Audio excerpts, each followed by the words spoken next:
sCOPe is a consumer live stream event that was developed to inform, educate, and support the public, the media, and all the consumers of safer nicotine products in Asia Pacific and beyond.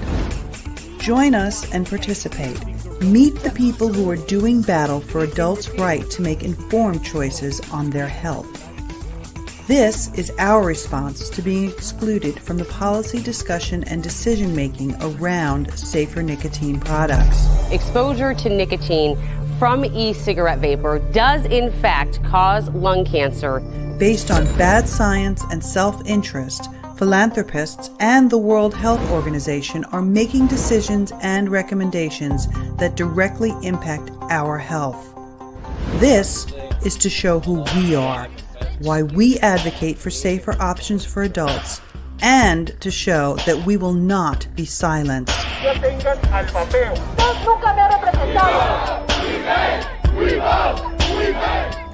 Our health is not for sale.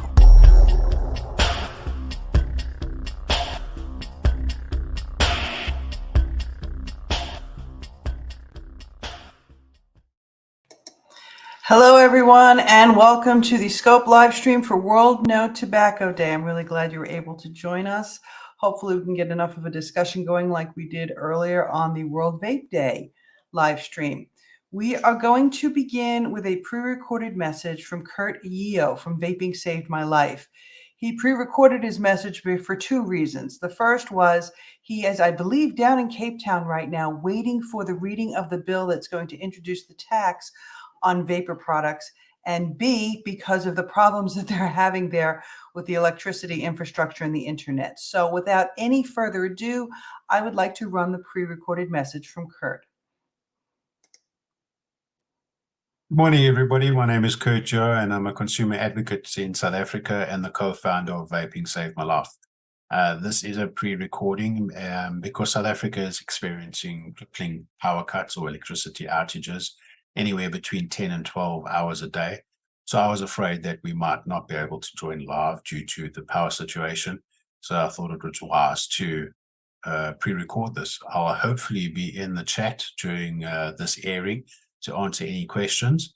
And this presentation is just a quick overview of what's happening in South Africa and some results from our 2022 vapor survey, which we conduct every year in South Africa, or Vaping Saved My Life conducts every year in South Africa since 2018. So without further ado, I'm going to share the presentation. I'm hoping everybody can see that now, and let's continue. Yes, I think we need to start addressing the elephant in the room, that tobacco harm reduction, particularly vaping, is the way to go in order to reduce the harm and death related to tobacco use. I think it's well over time that bodies around the world, including the World Health Organization, as well as local bodies in South Africa, need to take a look at harm reduction seriously. As I said, Vaping Saved My Life is a consumer advocacy movement that was started in June 2017. It started as a Facebook page where people could share their stories or experiences, and since then has migrated into something where we actively engage in conversations around harm reduction, tobacco harm reduction in South Africa. Here's just a list of the hundreds, or a small sample of the hundreds of testimonials we have collected from South Africans or ex-smokers, now vapors in the country. And some of these stories are incredibly heart-wrenching and echo my own experiences, which I have spoken about many times in the past. I'm not going to do it today because it is quite lengthy. So to look at what's the situation currently in South Africa, we have two very big things. One's already passed and will be implemented tomorrow, the 1st of June, which is the excise of e-liquids, and that's R2.90 per mil. And we'll discuss a little bit of that later on in the presentation. And the other one is the pending tobacco bill, which has been in the process since May 2018. This particular bill I find rather problematic and rather draconian, as it effectively doesn't distinguish any difference between vaping products and tobacco itself, and meets the same limitation or same restrictions and same penalties that would be seen in tobacco. Here's just a list of those. Some of the issues that the bill will be implementing. To me, one of the biggest things, apart from the rather draconian penalties and sanctions that would be applied to individuals that flout this law, is the fact that the health minister will have unfettered power and be able to change any of these and include any of additional restrictions at the drop of a hat without any consultation, which I find rather problematic. The other thing that would really concerns us, and we try to bring this to everybody's attention, is that although the Department of Health said there was extensive consultation, vaping stakeholders or stakeholders in the vaping sector, including consumers, only effectively got 4 hours to engage with the Department of Health, and that's 4 hours over 1,675 days. And that's not in any stretch of the imagination extensive consultation. One of the major issues that I think South Africa has faced and will continue facing is that we have never really actively monitored tobacco consumption in the country with any great consistency or any great depth. This graph just indicates to that extent. We look at there's inconsistency. We use different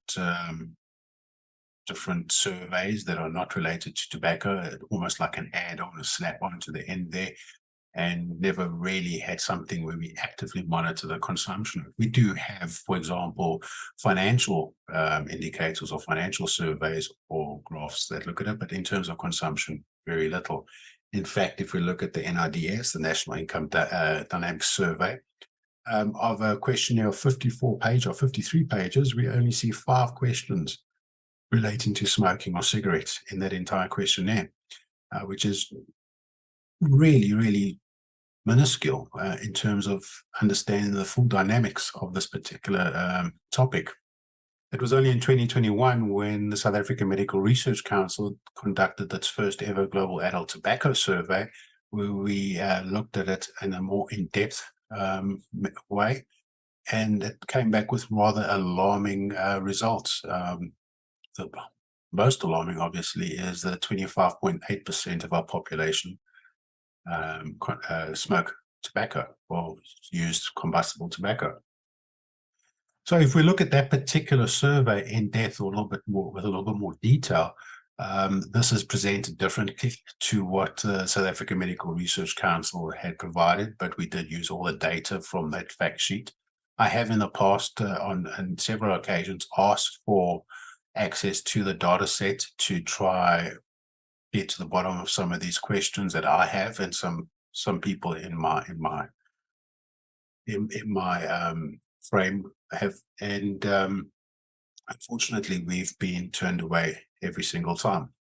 So what we can see in this particular graph is that South Africa doesn't have a vaping situation or vaping problem, it has a smoking problem. And some of the questions that we'd like to have answered is, number one, why is the age grouping used in this way? If we look at, for example, the 15 to 24, this grouping is inconsistent with South African law, as well as what the intended purpose of the excise, as well as the regulation is to prevent youth uptake. But in fact, our data doesn't give us that kind of level of detail. Other questions around this is the 4.2% of dual users. How many of them are transitioning? And how many of them are actual just dual users? And 2.2%, how many of them are former smokers and that are using these products where they're intended to be used? So there's a lot of questions around this, and there was some kind of guarantee, which I hope the Department of Health sticks to, that this particular survey will be conducted every 2 years. So by that regard, it should be being conducted this year again. So hopefully they stick to their word. At this point, I'd like to thank Knowledge Action Change for awarding me one of the 2022 scholarships. This particular scholarship was used to bolster our website, as well as a large part of it was to conduct this survey, which I'll be sharing some of the results here. So thank you very much, Knowledge Action Change and the Tobacco Harm Reduction Scholarship Program. It was a great need that needed to be filled, and thank you for allowing us to do it. Thank you. I'm not going to dwell too much on this particular slide. I'd rather talk about the limitations of the survey. The survey was conducted over a 50-day period, and that was late 2022 to February 2023. It had to be promoted through our social media platforms, our website, our mailing list, and through independent vape shops. So the limitation is we might not have been able to reach all vapers or e-cigarette users in the country because they might not be following on social media, and they might not be purchasing their products from these independent vape shops.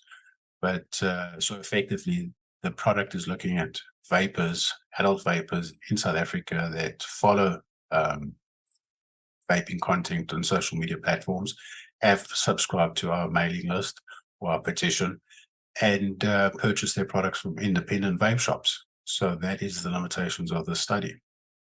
What is very clear in this study is that, or this particular slide, is the demographic of only a certain part of our population have the ability to afford or can afford to use these products. And that is indicated by some of the indicators we see here. Unfortunately, the majority of South Africans who are poor, South Africa is incredibly unequal or unequal society, will not be able to afford these products, and therefore vaping might not be the ultimate solution. So I would imagine, based on the price point, that nicotine pouches and snus is probably the best bet for tobacco harm reduction future in South Africa. But be that as it may, this is a vaping survey, and we will look at the data.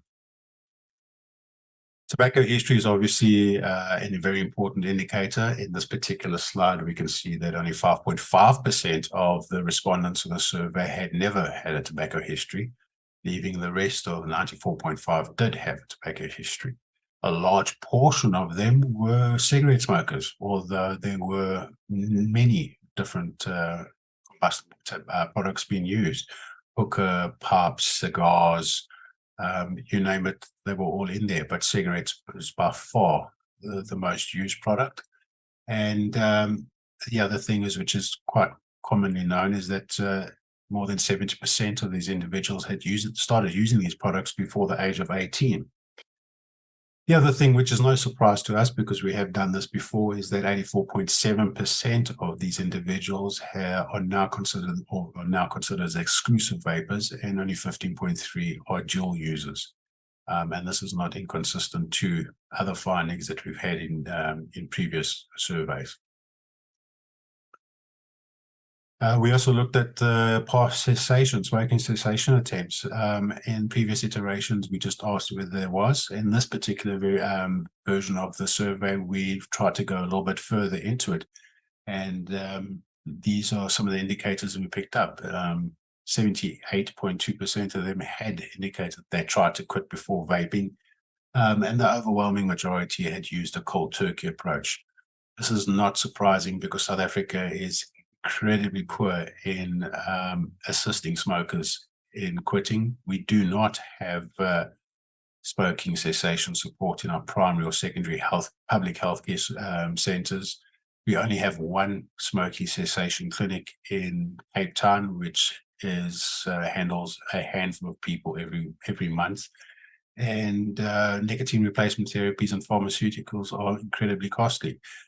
So it's no surprise that the majority of people use the cold turkey approach, and the majority of them fail.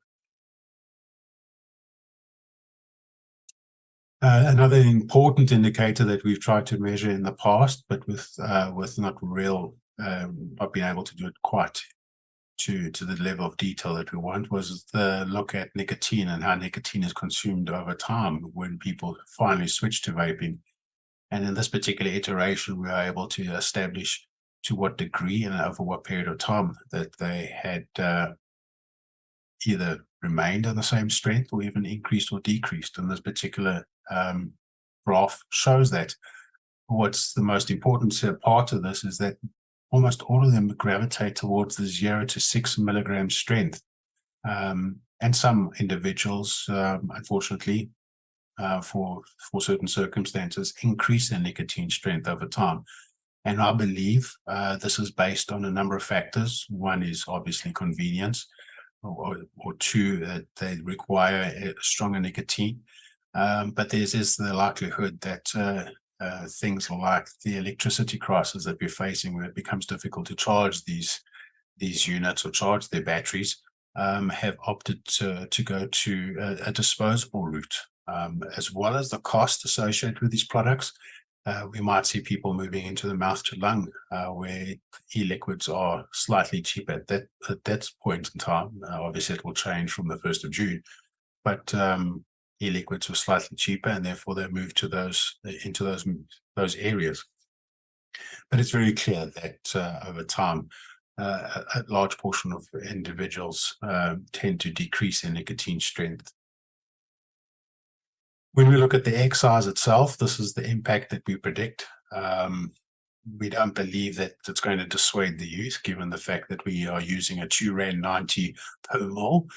We will see a lot more individuals moving towards a disposable route or the mouth to lung route. It's probably going to be the disposable route, and unfortunately, that's not going to dissuade the youth at all, and it might create bigger problems in the future. We also think that there will be an environmental impact over here, but on the downside, well, the bigger concern here is the impact it will have on our local industry, who are the majority of the vaping industry in South Africa are independent businesses, small vape shops, and independent manufacturers. And this particular excise is going to destroy the free base larger volume market purely because of price. And that's incredibly sad. And unfortunately, when we have done surveys, snap surveys and polls in the past, a lot of the individuals that we have polled have indicated they either go back to smoking, or they are going to attempt to make their own e-liquids, or find the product on the black market. Those who have followed South Africa's situation, the illicit cigarette trade is by far the biggest part of the cigarette market, anywhere between 54 to 70%. So we might just find that these prices create a black market that will be incredibly hard to dismantle or close the loop in the coming years. So this excise has a tremendous impact on the South African industry. And then finally, we looked at flavors. So, well, it's not finally, we've got a number of other markers that we'll be putting on our website by the time you see this video. But we looked at flavors, and Vaping Saved My Life has two indicators that measure flavors. One is from our testimonial database, and the other is obviously from this particular survey. And it's overwhelming that South African adult vapers like flavors and prefer the fruit and then the dessert flavors. And I think it's important that we need to acknowledge or have pragmatic discussions around flavors, because flavors are important in helping people move to a better direction. If we consider nicotine replacement therapies, we see they come in flavors. And also what you need to note there is that that's the same milligram strength, 4 milligrams, which falls into that range where a lot of people gravitate to. And I've never yet to see a tobacco gum flavor. So if flavors were such an issue in the vaping space, maybe we should consider about nicotine replacement therapies introducing a tobacco flavor. We also see that, for example, a lot of products around the world, in particular in South Africa, is that sugar-free and fat-free products do come with flavors. It's because it allows people to make a healthier choice, a better decision, and still enjoy it, because those are flavors, and those flavors are generally imitate the fat-free or the products that contain sugar and contain fat. So, I mean, this is not unusual. Flavors do matter. And then finally, I think denying tobacco harm reduction is denying human rights. I think it's important that we understand that it's no longer just a cookie cut process or cookie cut method. It's a very complex environment, and it requires complex solutions. Thank you very much. Thank you very much, everybody, and happy World Vape Day and happy No Tobacco Day. And looking forward to seeing if there's any comments in the section. Thank you again, Nancy and the sCOPe team, for allowing us to present our side of the vaping situation in the world. Thank you. Cheers. Thanks, Kurt. I know you're out there in the chat. We spoke earlier that you're still having electrical problems. So everybody, Kurt is out there. He's in chat. He's on his phone. And I didn't bring him online because he has no power or no internet. So without any further ado, we do have CAPHRA coming up next. And because we don't have everybody ready right now, I am going to run the pre-recorded video. Oh, wait, we do have everyone. Ta-da! I will start bringing everybody into the room. So I will start with Miss Jan Walsh from AVCA, New Zealand. Hi, Jan. Hi. And then I will bring in Asa Salagupta from ECST Thailand. Hi, Asa. Hello. And last but not least, Mr. Henage Mitchell from Factasia. Hi there. Hello. Welcome, guys. Thank you for joining us. Wow, I'm still thinking about what Kurt was saying. And, you know, as Asa and I were discussing kind of in the chat, disposables. I think we need to start with disposables because, you know, this is an issue. And as, you know, according to like what Kurt was saying, and it's not just Kurt in South Africa, it's also Kenya and all these other LMIC countries. Disposables are probably the best option for these people because of the cost prohibitions. And yet here we are looking at countries that, you know, we're proportionately regulating are now looking to ban them. So let's start this discussion. Now, I know I'm going to start with Mr. Mitchell because I know he has some serious thoughts about this. So I hand it over to you, sir. Okay. First of all, I want to go on record and, well, actually, there's two things I want to say. First of all, thank you, Nancy. Thank you. For everybody who doesn't know, Nancy has been tirelessly slaving away putting this together for a long time, as she has done on several other occasions for sCOPe. And this time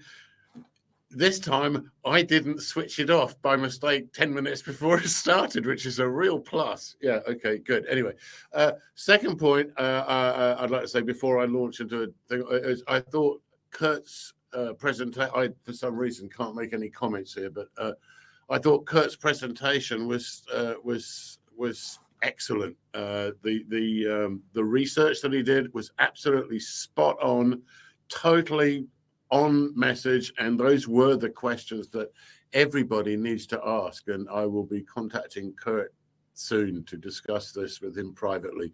Well done, Kurt. Excellent work. Brilliant. And you know what? It just is typical of the kind of work that advocates around the world do, sitting at home alone or working in small groups, little teams, and coming up with just awesome stuff. I mean, yeah.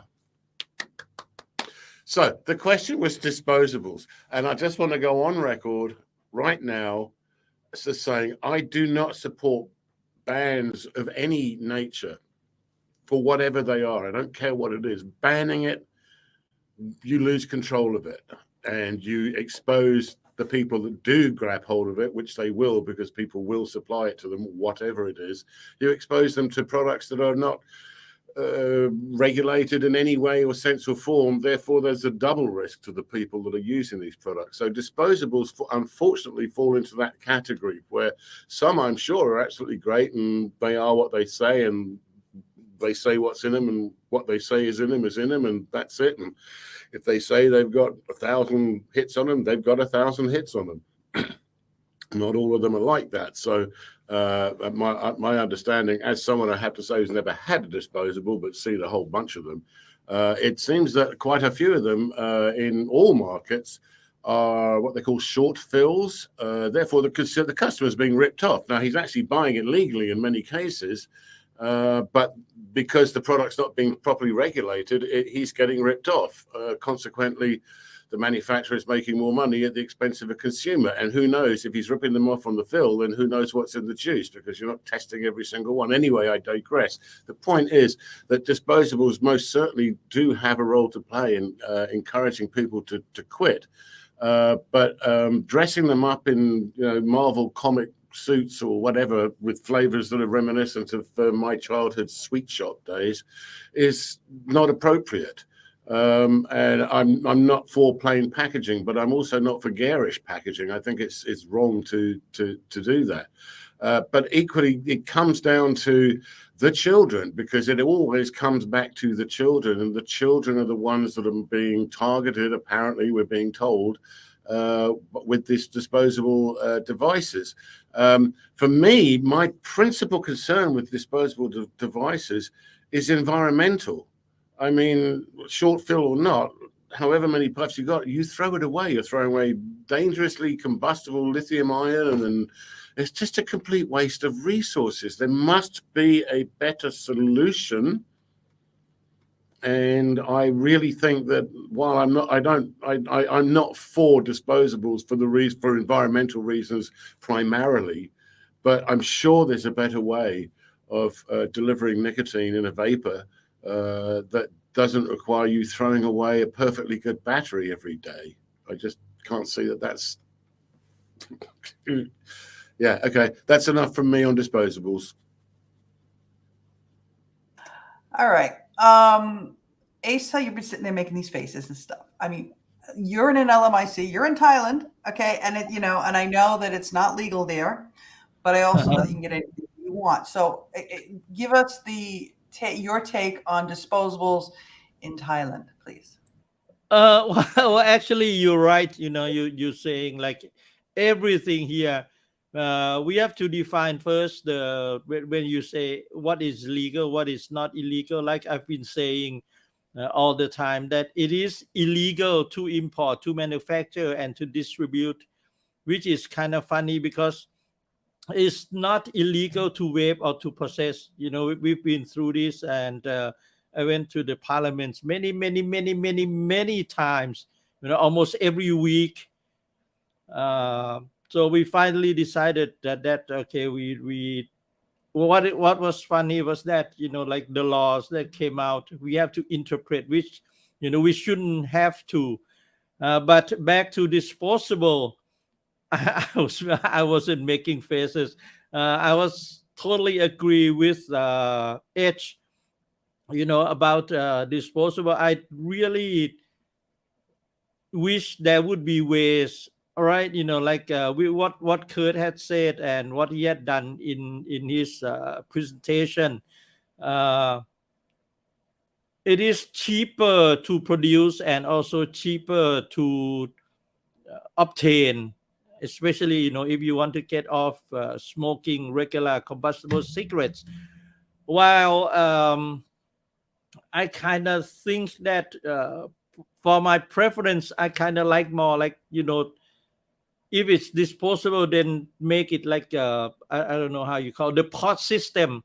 You just change out the cartridge. At least the battery you get to keep and recharge. And I also agree with Edge about plain. I don't agree with plain packaging, but also I'm not the one to go for like the comic or any copyright infringement. Actually, some of the manufacturers in China right now, they are facing legal issues, and they have to go to court, and they got their factories closed down. And I think mainly is because of the copyright infringement.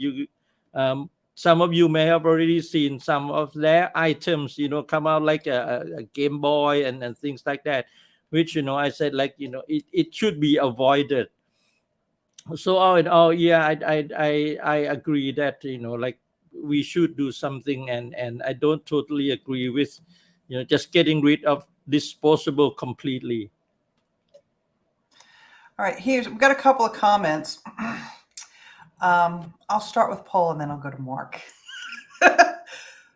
Refillable pod systems are a much better option, but disposables do have their place in the market for the old. Yes, I do agree with that. I've seen it. So we can all agree with that one. Let's see here now. Let's see what Mark has to say. Now, that's a personal preference. However, in saying that, there are a lot of these disposables that have come in. We don't know what's in them, especially in markets where you don't have regulation. And that is a concern. And what's happening now, I'm going to hide that. What I'm noticing, Jan, I haven't forgotten you, babe. What I'm noticing now is that there's all this, media coming out from the anti-people saying that, these disposable pods, these disposable vapes have, all these horrible drugs in them. So, I mean, it creates a whole big other issue. And I don't know what the solution is for that. I do know that we've got issues here in New Zealand. Jan, I want your take on this, please. Unmute.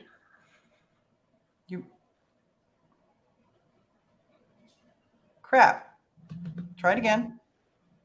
Speak. Sorry. All right. I'll try again. I'm sure that a lot of us remember that back in the day, the problem was clouds. And the problem with vaping was clouds, and people made clouds, and it was the clouds that upset people. And then it was Juul. Juul was the problem. And so, clouds have kind of basically gone by the wayside. Juul has basically gone by the wayside.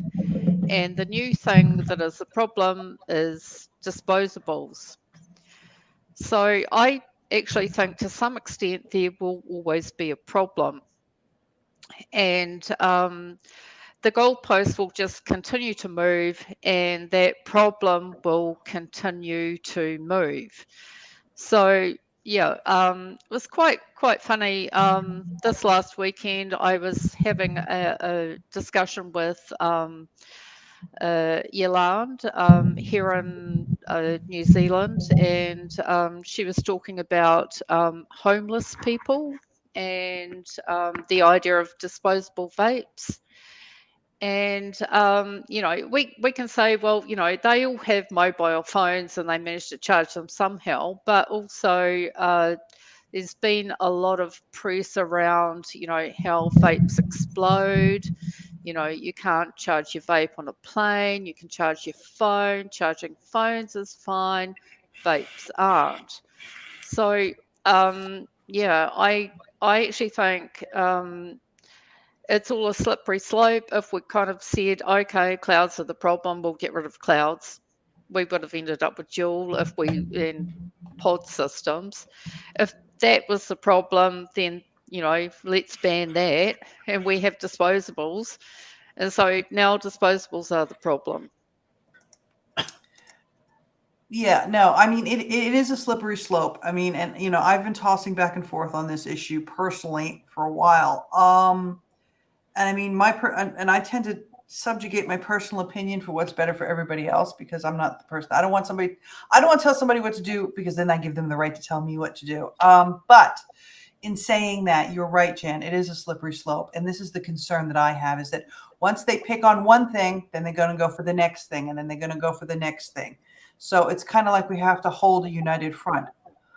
But in saying that, I have seen the issue with these disposables and young people, but it's not the disposables' fault. It's the enforcement of laws that we have. H, go ahead. You're going to interrupt me again. Go ahead, unmute and go on. I just wanted to pick up on what Rog put in. I've never known how to pronounce it. I'm going to say Rog. But absolutely, yeah, disposables. Yeah, exactly. I mean, that's called a pod system. Why do we need disposables? This makes sense. It does. It does. But in some countries, I think, and I'm going to play devil's advocate for a change. Surprise. I think in some countries that even that is too far of a breach to go in terms of economics and price, because they are much more expensive than a disposable. So we're still in a quandary. But yes, I do agree with you on that principle. I'm sorry, but I don't see how this is more expensive than a disposable when this is the bit which is the battery and it's about the same size as a disposable. This is the bit that you throw away. That's not the same size. But here's the thing: if you're in a country, I'm going to interrupt you now for change. If you're in a country that has a screwed up electrical system like South Africa or Kenya or Nigeria, okay, and you've got a disposable, you just use it and toss it. You don't have to worry about recharging it.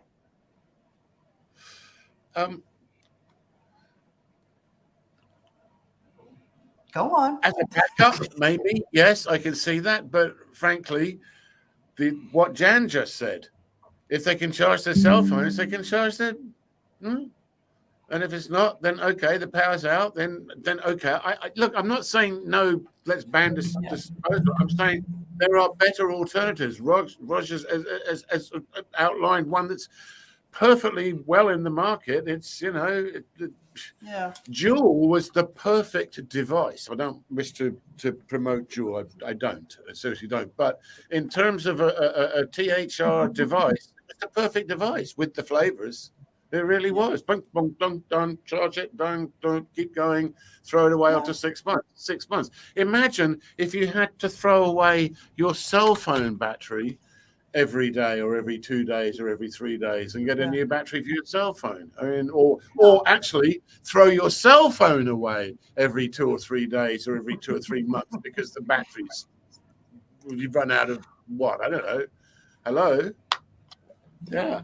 Read the comment. Yeah.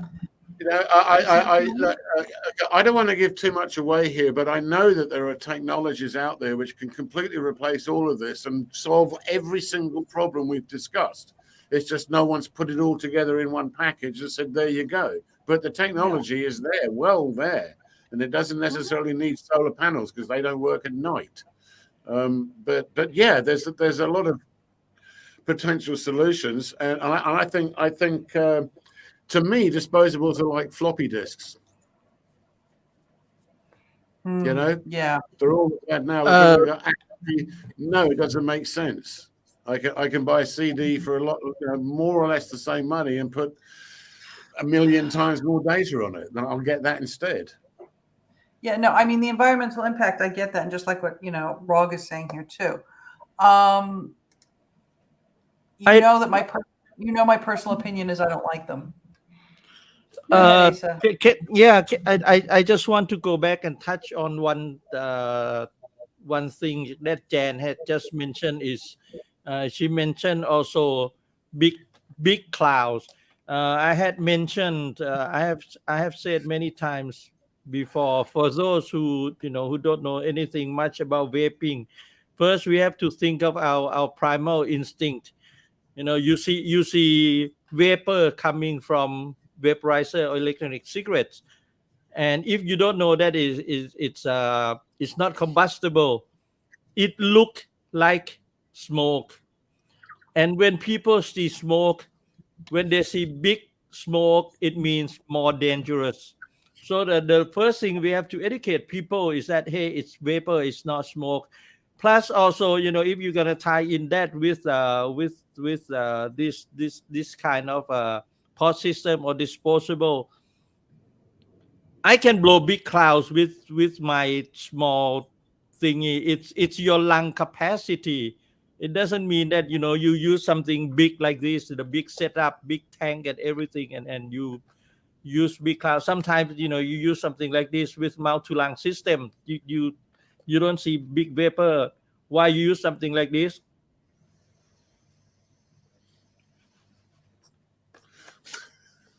And I can still blow big clouds. I'm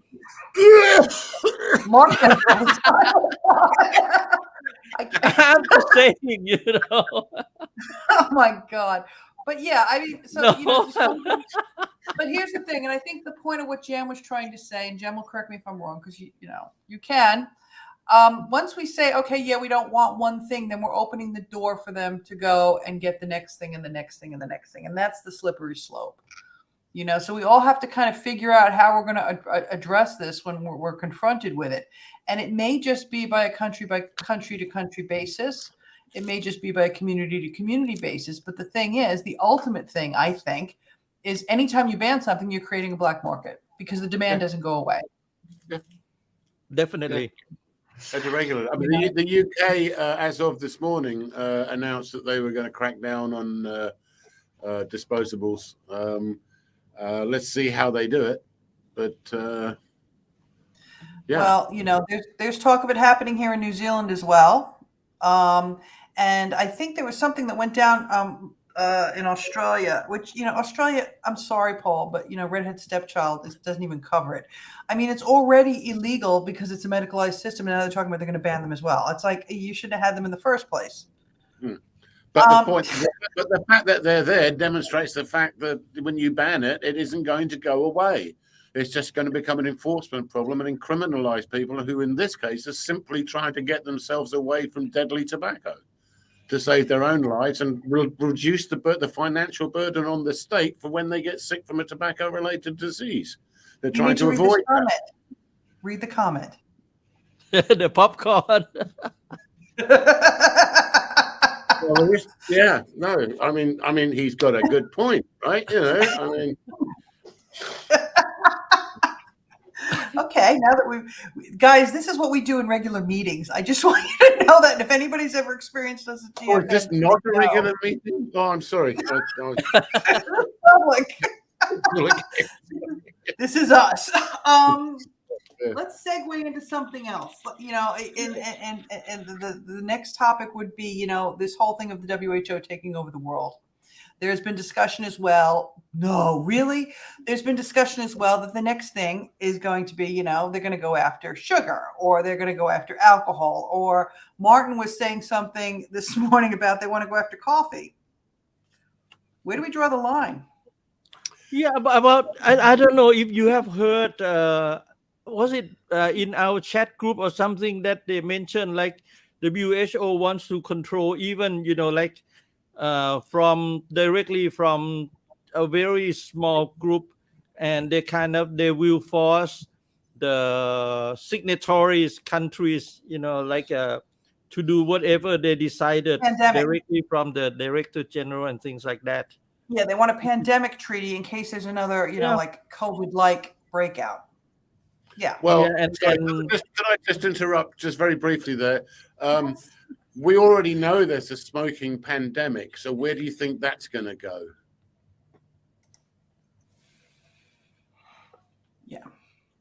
Yeah. And then on the flip side of that, they're talking about the environmental impacts of disposable. I'm not saying that it doesn't exist, but nobody ever addressed the environmental impact of all the rat tests, the gloves, and the masks either that they required everybody to use. So, but yeah. Okay, I think we can all agree in the room here, unless anybody's going to dissent, that we're not really thinking that the WHO's fit for purpose in general. No, I've been saying that for a while. Specifically in tobacco harm reduction, absolutely no evidence to indicate that they have the slightest clue what tobacco harm reduction even is. Is that about? No. That would be a fair assumption. I mean, it comes down to something that I don't know if anybody watched Martin and I this morning, but if you didn't, crazy hair, sorry. One of the things that he brought up was, in discussions with people in the UK, is that, they, the dictates that are coming down about this, the problem is, they're talking about things like nicotine flux, which is basically the amount of nicotine that, a device produces. They're getting it into the nuts and bolts of this kind of stuff, which of course none of them understand. But the very fact that they want to reclassify aerosol as smoke. Now, this is supposed to be a scientific organization, right? Everything, the policies and stuff are supposed to be based on science. There is no science. Not lately, no. Okay. Roberto talked about it in the last scope that we did for the last COP about the differences between, cooking, aerosols and but they're actually going down this crazy road that actually has no basis in science. So how can we actually trust public health? Do you know what that reminded me of? That discussion you had with Martin about how perhaps you could only take so many puffs from your vape and it would only deliver so much nicotine and, you know, blah, blah, blah. It reminded me of a certain startup which kind of hasn't hit the market yet called Hale. Yes.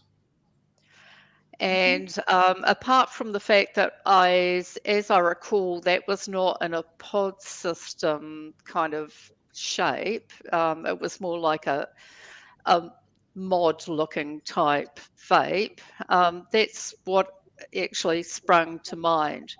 That thing was designed so that like you had mandatory step downs of how much nicotine it was going to give you and how many times you could use it, blah, blah, blah. Do you guys want me to share that page so you can look at the Hale vaporizer? Should we do this? By all You want to do means. this? Sure. I doubt there's anybody watching this that hasn't already seen it, but go ahead. Yeah, Oh, hold maybe. on a second. Their website's down. Their website no longer exists. Oh, Oh. no. Could that Oh. be because they've been exposed multiple times as being Bloomberg? Hold on Still? a second. Oh, no, it's here. It's here. Hold on. I found it. They changed the name. They changed the They've domain changed the name. We'd never find it. Ha ha, we'll change the name. They'll never find it. Bloomberg is safe. Hurrah. Okay. I am over 18. Here we go, folks. Hale Vaping, but I don't think this is them. I don't think that's them, Nancy. I think they've had to rethink their strategy since they've been exposed as being funded by the guy that's trying to block all the competition globally. Yeah, I think that's probably Be had Hale by something. Have a Health. Watch If this. it Watch isn't, this. it bloody well should be, in my opinion. Check this out. Their website. Done. Mm. Done. Oh, what a shame. I was so looking forward to trying one of Bloomberg's no flavor, nicotine only, no vape, pharmaceutical smoking cessation device. You know, Juul was also, I think, dear. I know, Jan, Juul, My I think, dear, is coming out with that product too. Yeah, we're I not think going to with get hold of Juul, a it was gonna Juul. mirror it as well. We know how we feel about Juul. I mean, the product's great. The company, we're not going to go there. But Juul also has that where it automatically shuts off. You know, you only can take. Yeah, remember that? I have a massage chair that does that too. It's really annoying. Me too, Edge. And Welcome the to most CAPHRA, annoying folks. thing about it is that after it shut itself off, it just went back. Whoop. Yeah. Yeah, it just. Whoop. And if you happen to have your legs popped around the side of it, you get 2 broken legs. Yeah. Oh, yeah. you Juul only do that 2.0. once. Yeah. Hold on. We've got Juul version 2.0 has Bluetooth. Yeah, but it control. doesn't work Yeah. here. The Bluetooth doesn't work anywhere except the countries that allow Juul to be in. So you can't use it. If you bought it in the UK, you have to have an iPhone or phone registered in the UK in order to get the app to tell you that you've been using it too much, or where it is, or anything. That's helpful. So, Not. yeah. But yeah, so getting back to this whole thing about, you know, the WHO trying to control the world, let's bring up, and this is going to be a bit weird. What about AI and the announcement that came out of the World Health Assembly about using AI and about how the WHO and Google are going to work together to make sure that the health information that's available on the internet is factual and correct? Oh, Let's have God. that discussion, folks. Okay? It's just fast out. You thought Florence was bad. You guys thought Florence was bad. This is our future, okay? Here's your brave new world. Now, I've spoken to a couple of people about this, and they said that they don't seem to think that it will impact private websites. It will merely impact the searches that are happening on Google. So, like, I know, for example, you know, Safer Nicotine Wiki talking to Richard, and he was having a hell of a time getting into that, the algorithm for the searches, and he kept dropping down and down and down and down and down. Things like that, proactive stuff that they don't like will probably not show up in searches. This is how they're going to control the narrative. It had happened here in Thailand about 7 or 8 years ago. We faced that kind of problems because if people do their Google search in Thai language and they mention something about electronic cigarettes or vape, but like back then about 8 to 10 years ago, it was mainly บุหรี่ไฟฟ้า which means electronic cigarette, and all that came out are all the harm, how much more harm vaping is compared to smoking. Vaping is more dangerous, vaping is more addictive, vaping is more dangerous and more addictive than cocaine and heroin and things like that will come out like in the first few pages. And after that, like for people with more knowledge, if you search vaping in English or using the word electronic cigarette in English or going for like Cochrane review and public health thing, and then they will see like, wait a minute, the result is completely opposite, just 180. So and talk about the AI. I think the last month I mentioned something really scary is what many of you probably have seen, some kind of like a younger generation got admitted in a hospital and saying like he couldn't breathe and need to use some kind of like a oxygen device, couldn't eat, couldn't, because of vaping.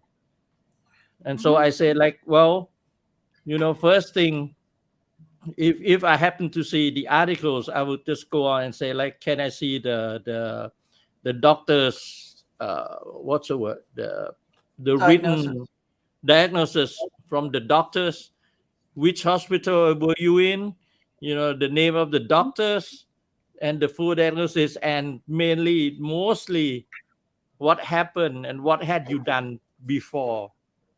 Well, yeah, along with vaping. Here's the thing. Kurt put this up, and he said this a couple times in the past week. Scientific apartheid. Okay.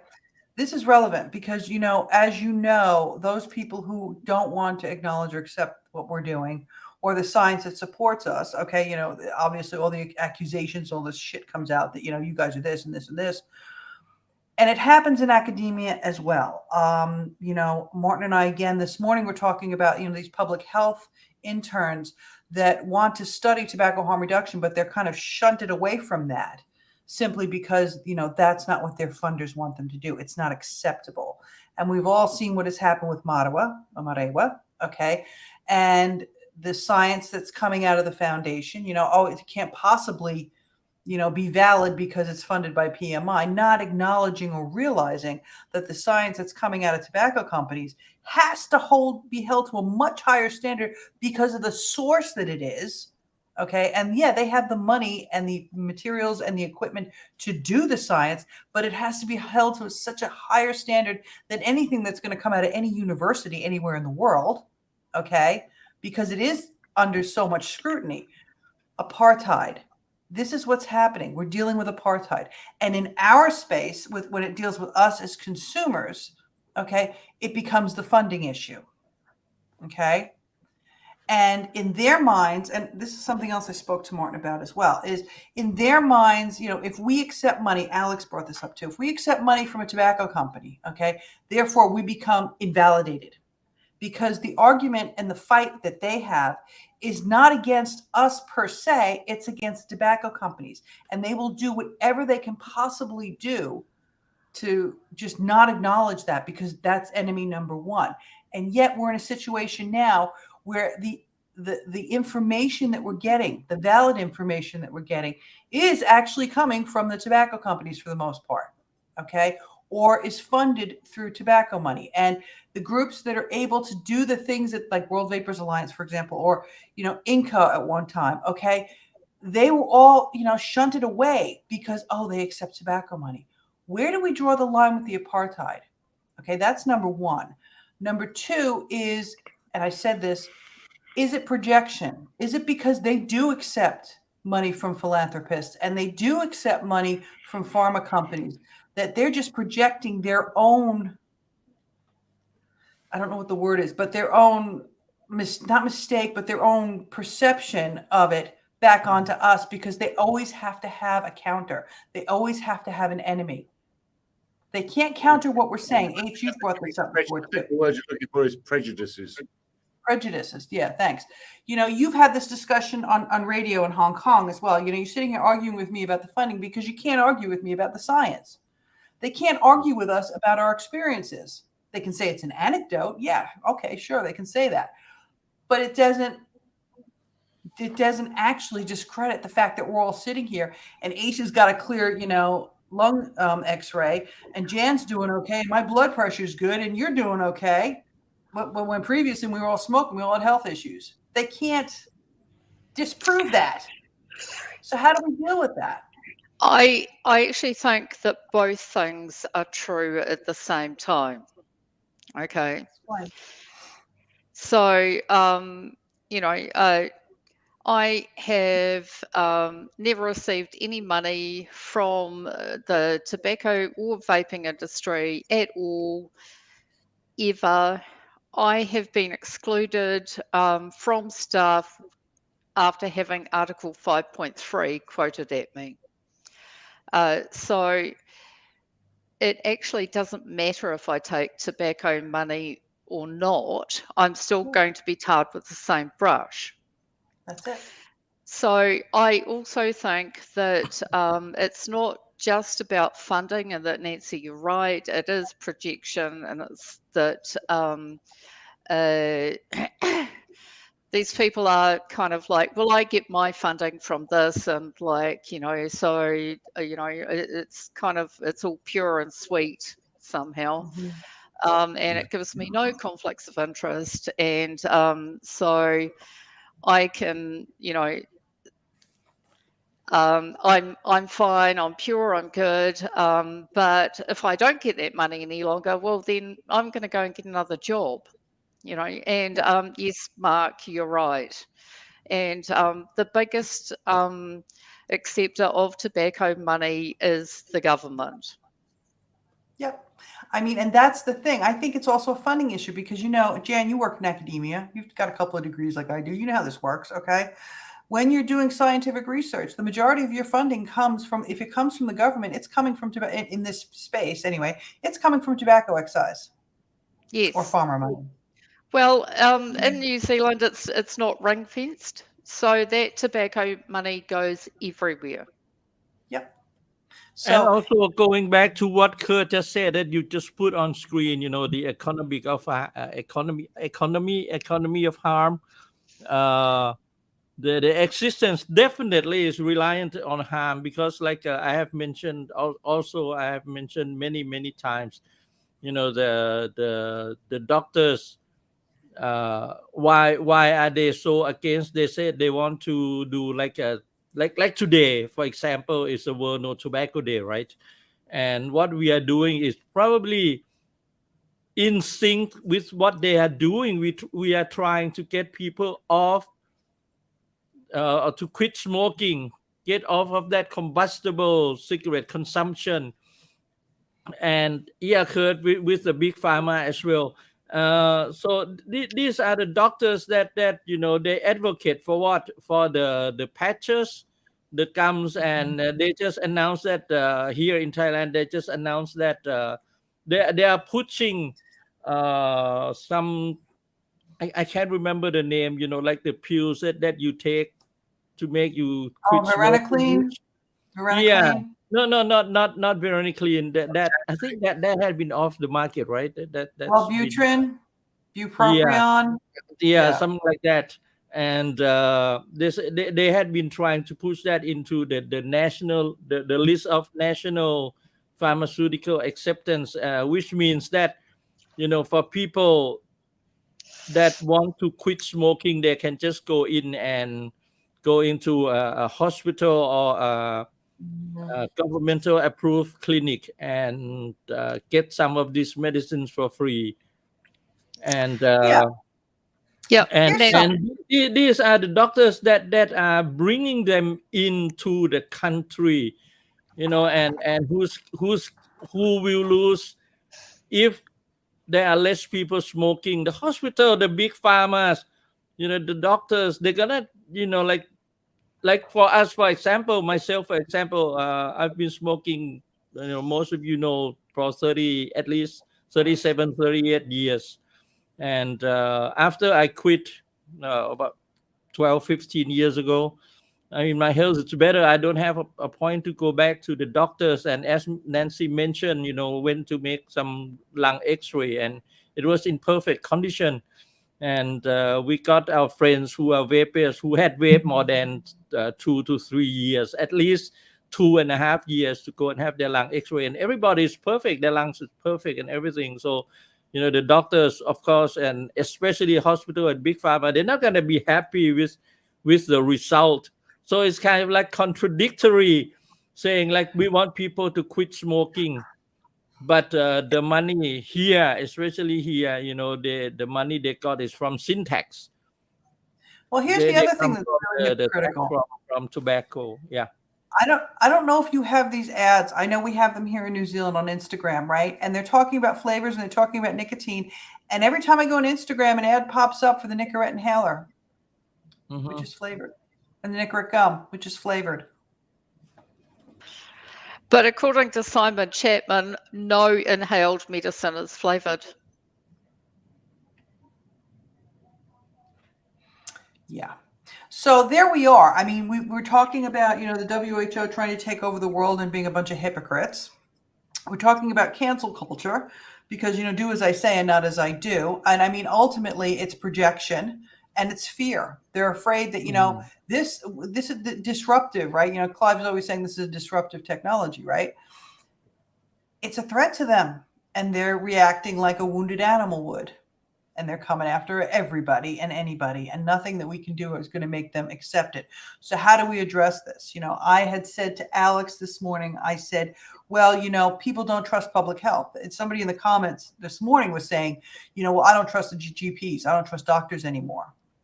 And that's a scary place to be when you think about it. If you can't trust your medical professional, your GP. Yeah, that's scary. Okay. H, I know you're thinking something. I can see the bubble over your head. Yeah. In the last 7 or 8 minutes or so, there's been a lot of points raised, and I didn't take any notes, so I don't really have all the comments that I'd want to make. But I'd like to just at random pick out a couple of them. One of them would be funding and the related issues to funding. Let's look at it. As we know, the ants are funded by Bloomberg, by Gates, by Pharma, by all manner of, I mean, to the tune of billions of dollars. So from the point of view of a career, not only is anything THR related a threat to their tenure, but the mere fact of our existence actually increases their probability of remaining in tenure so long as they pick the fights with us. Because if we were all to just disappear tomorrow and they got their way, they'd be out of business. So to a certain extent, we are actually, just by our mere existence and persistence, exacerbating the problem. Because if we weren't here and weren't complaining and everything was banned and stopped tomorrow and e-cigarettes were off the market, they'd have nothing left to say. I'm sure they'd find something else to say, but it wouldn't be as lucrative as this, right? So I think we need to bear that. I think we need to bear that in mind first of all. Secondly, I think we need to bear in mind, and I think it was about 4 years ago, I submitted a proposal for a presentation at GFN which was essentially funding. The title was essentially I think saying funding. Damned if you do, damned if you don't. If you don't. Right? Mhm. But I believe it was too early in the game for GFN to accept that kind of thing. But I'll just very briefly make the points because they're just as pertinent today as they were then, possibly more so, which is that if you don't accept funding, you're sitting at home in your spare time, tapping on an old PC, sending out letters complaining or whatever as a one-man show, perhaps with a couple of other mates connecting on the internet and possibly meeting down the pub every now and again and meeting once a year at GFN, if you can afford it, which you probably couldn't. So like that. So what impact are you actually going to make? Bugger all. And what are you up against? You're up against a multi-billion-dollar funded campaign to destroy what you believe in, right? So what are your options? Carry on as a keyboard warrior, in your kitchen table at midnight, or say, I'm going to get a bit more serious about this, in which case I'm going to need some money. How do you get the money? Well, you can go to crowdfunding and see if you can get anything there. Good luck. I mean, you might, if you've got a project that makes sense, but good luck. Or you go out and you actually look for, solicit for donations or people that for whatever reason, would want to see what you want, where your interests coincide. Right. I mean, obviously, I wouldn't want to take money off an arms dealer. I wouldn't really want to take money off a pharmaceutical company either for moral reasons. Right. But nonetheless, I would consider it if our interests coincided to where, we need more humans not dying of smoking and dying of bullets. So, all right, well, it's you can weigh that up. But I digress. The point being that without funding, we can't do anything. But since you get cancelled, whether you get funding or not, on the claim that you receive funding, why not take the funding? That's it. That's what Alex said. Dealing with that. And Jen. Yeah, okay. Yeah, you're right. I did take $50 million from the foundation. Nobody took $50 million from the foundation. Hello. CASA, as we know, took what, 80 million, I think it was. Yeah, so that's why we have that private island. That's why we have that private island of Pattaya. It's in his pantry right now. Per year for the duration of 12 years. Yeah, exactly. So, at the end of the day, every time he stands up and says anything, it's under the headline of he receives money, millions, right? So he receives money. That he doesn't. Coming to that, before I forgot, I would like to also add that same people who accuse me of receiving funding from that big tobacco company, right now they are going for Martin Dockrell, saying the exact same thing, that Public Health England and what's the new name of the public OHCD or some.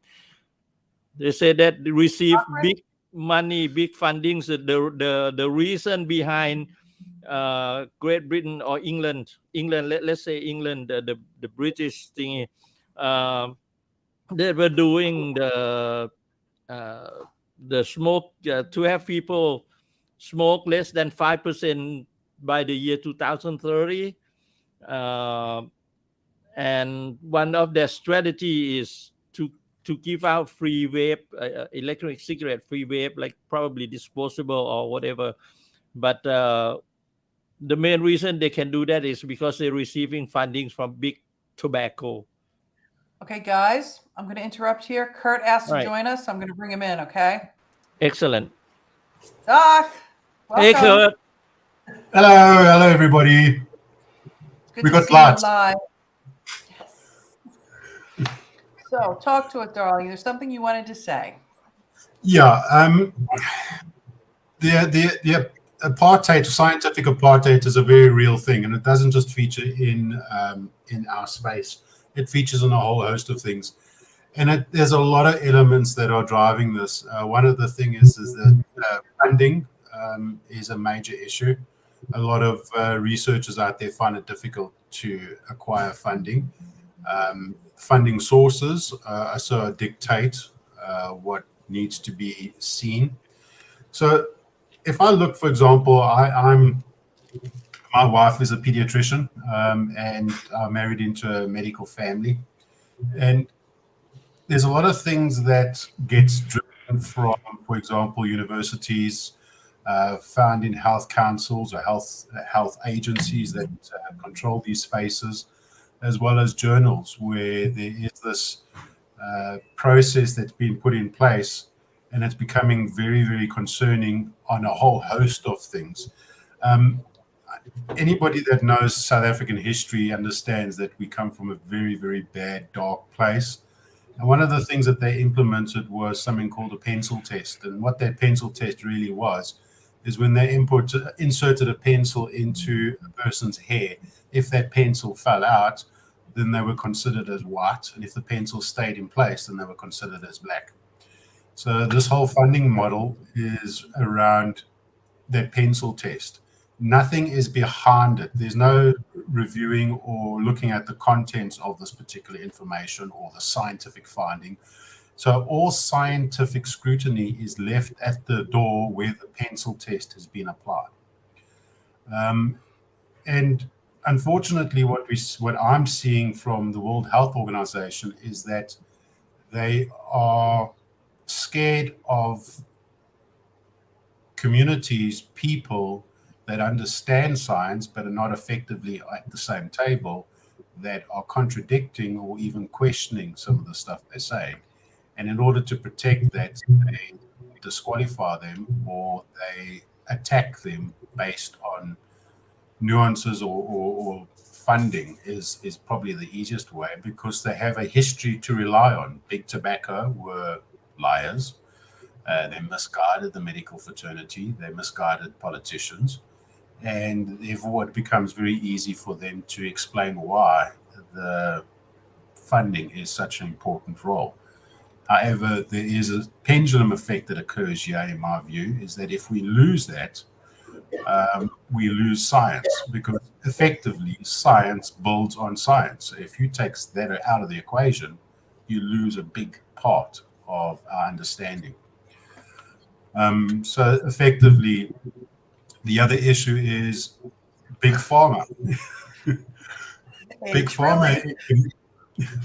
pharma is a big driver behind this, because if we just look at how much pharma is spends on lobbying, if we look at how much pharma from treating these diseases and cancers, cardiovascular, and all that, that now trickles down to a whole host of things. So, well, I think there's a lot of, pharma doesn't create cures; they create patients. That somebody once said that to me. That pharma doesn't create cures; they create patients. Yeah, and you know what's interesting is that I was listening to Konstantinos not so long ago talking about that even every single medication in the world is considered as harm reduction, because there's very few medicines out there that provide a cure. The medicine itself is there to provide or alleviate a symptom. It's not there to cure. Yeah. So if you have something that is not just acute but chronic, pharma relies on you to be a lifelong patient for that particular medicine to alleviate the symptoms. Yeah, exactly. And I mean, and by doing what we're doing, and by taking, first of all, we're supposed to be the great unwashed, ignorant masses. That's number one. But by, actually the fact that we are all, for the most part, we're all pretty much very well educated, and we understand science for the most part, at least rudimentary science. And most importantly, we understand our own bodies, and we trust our own bodies and trust to do what we think is best for our bodies. That's a threat to them as well. Then we're just supposed to sit there and take it, and the other factor is that because the middle class has grown so strong and so self-reliant and independent, and their ability to do their own research and to have their own understanding, that's why we've seen this integration of Google and the WHO and a whole host of working together to control the narrative. And I've put inside my comments there 1984 Newspeak, because they want to try translate or change the definition of certain things, like anything that appears to be smoke is smoke. Right. So that's another way of controlling the thought, or people's thoughts, people's ability to do their own research, to control them, to create their own choices, to have their own choices, and to get a better understanding of the world around us. And that just doesn't apply only in our space, but it's applying in a whole host of things. Yeah, no, I know that. And, you know, but how do we counter that? Because again, like I said with Alex, you know, Alex said point blank, he said, I don't want to go and directly discredit the entire field because some they do serve a purpose. But how do we get it across to people that it's not just vaping, it's all these other things that are going on? How do we get them to question that? Because a lot of people, I mean, Kurt, you know this. I don't know in South Africa if this is as prevalent as it is, say, here in New Zealand, for example. Okay. But there are people that, you know, they just, they have that authority thing. And it's like, nope, he's the expert. And the doctors act like I'm the expert and you do what I tell you to do. The people don't want to question, you know, they're too laid back. So how do we deal with that? It's nothing that we can do as individuals, and it's nothing that we can do as small groups for the most part. I think for me, it's about waking up every morning and chipping away. Eventually, there's going to get that tipping point, a reality where a lot of the questions, or too many questions, are left unanswered, or they're contradictory to the answer that was provided. And that's why, for me, places like New Zealand, the UK, and a number of other places are now providing evidence that might not prove that it's a silver bullet, but it's certainly something that we should be focusing on. And when that reality starts catching up more and more and more, there is going to be a tipping point. And that tipping point is what we kind of working towards. Just keep chipping away, keep posting, water off the duck's back when questions around funding and so forth comes through, because we know that these are tactics. Remember, in any form of defense, if you read The Art of War, one of the most effective tactics is to, first of all, literally attack the opponent, or to dismantle them one by one. So create some kind of distraction around these things. Until you get to a point where you are bigger than them, they will continue using these tactics. But nothing escapes reality. And we've seen this with a host of other things. And eventually that tipping point will occur. And when that tipping point occurs, then it just becomes another paragraph or chapter in history. And we've seen this so many times. Yeah, I'd like to add and agree with Kurt. And also the best example would be like for us, for me personally, and for ECST also. You know, I started doing this by myself. You know, just start sharing the knowledge of vaping. And about 8 years ago, when the government decided to ban electronic cigarette, there was a few of us who disagree, and we started coming out. Of course, we were small voices, you know, 2 or 3 guys getting together, and we did what Kurt just said. You know, we woke up in the morning and we saw something that is like, oh, that's a misinformation again. And after that, I got to get to know like Nancy and Edge and other fellow advocates around the world, and we started making a group. And right now, our Facebook group has over 100,000 something followers.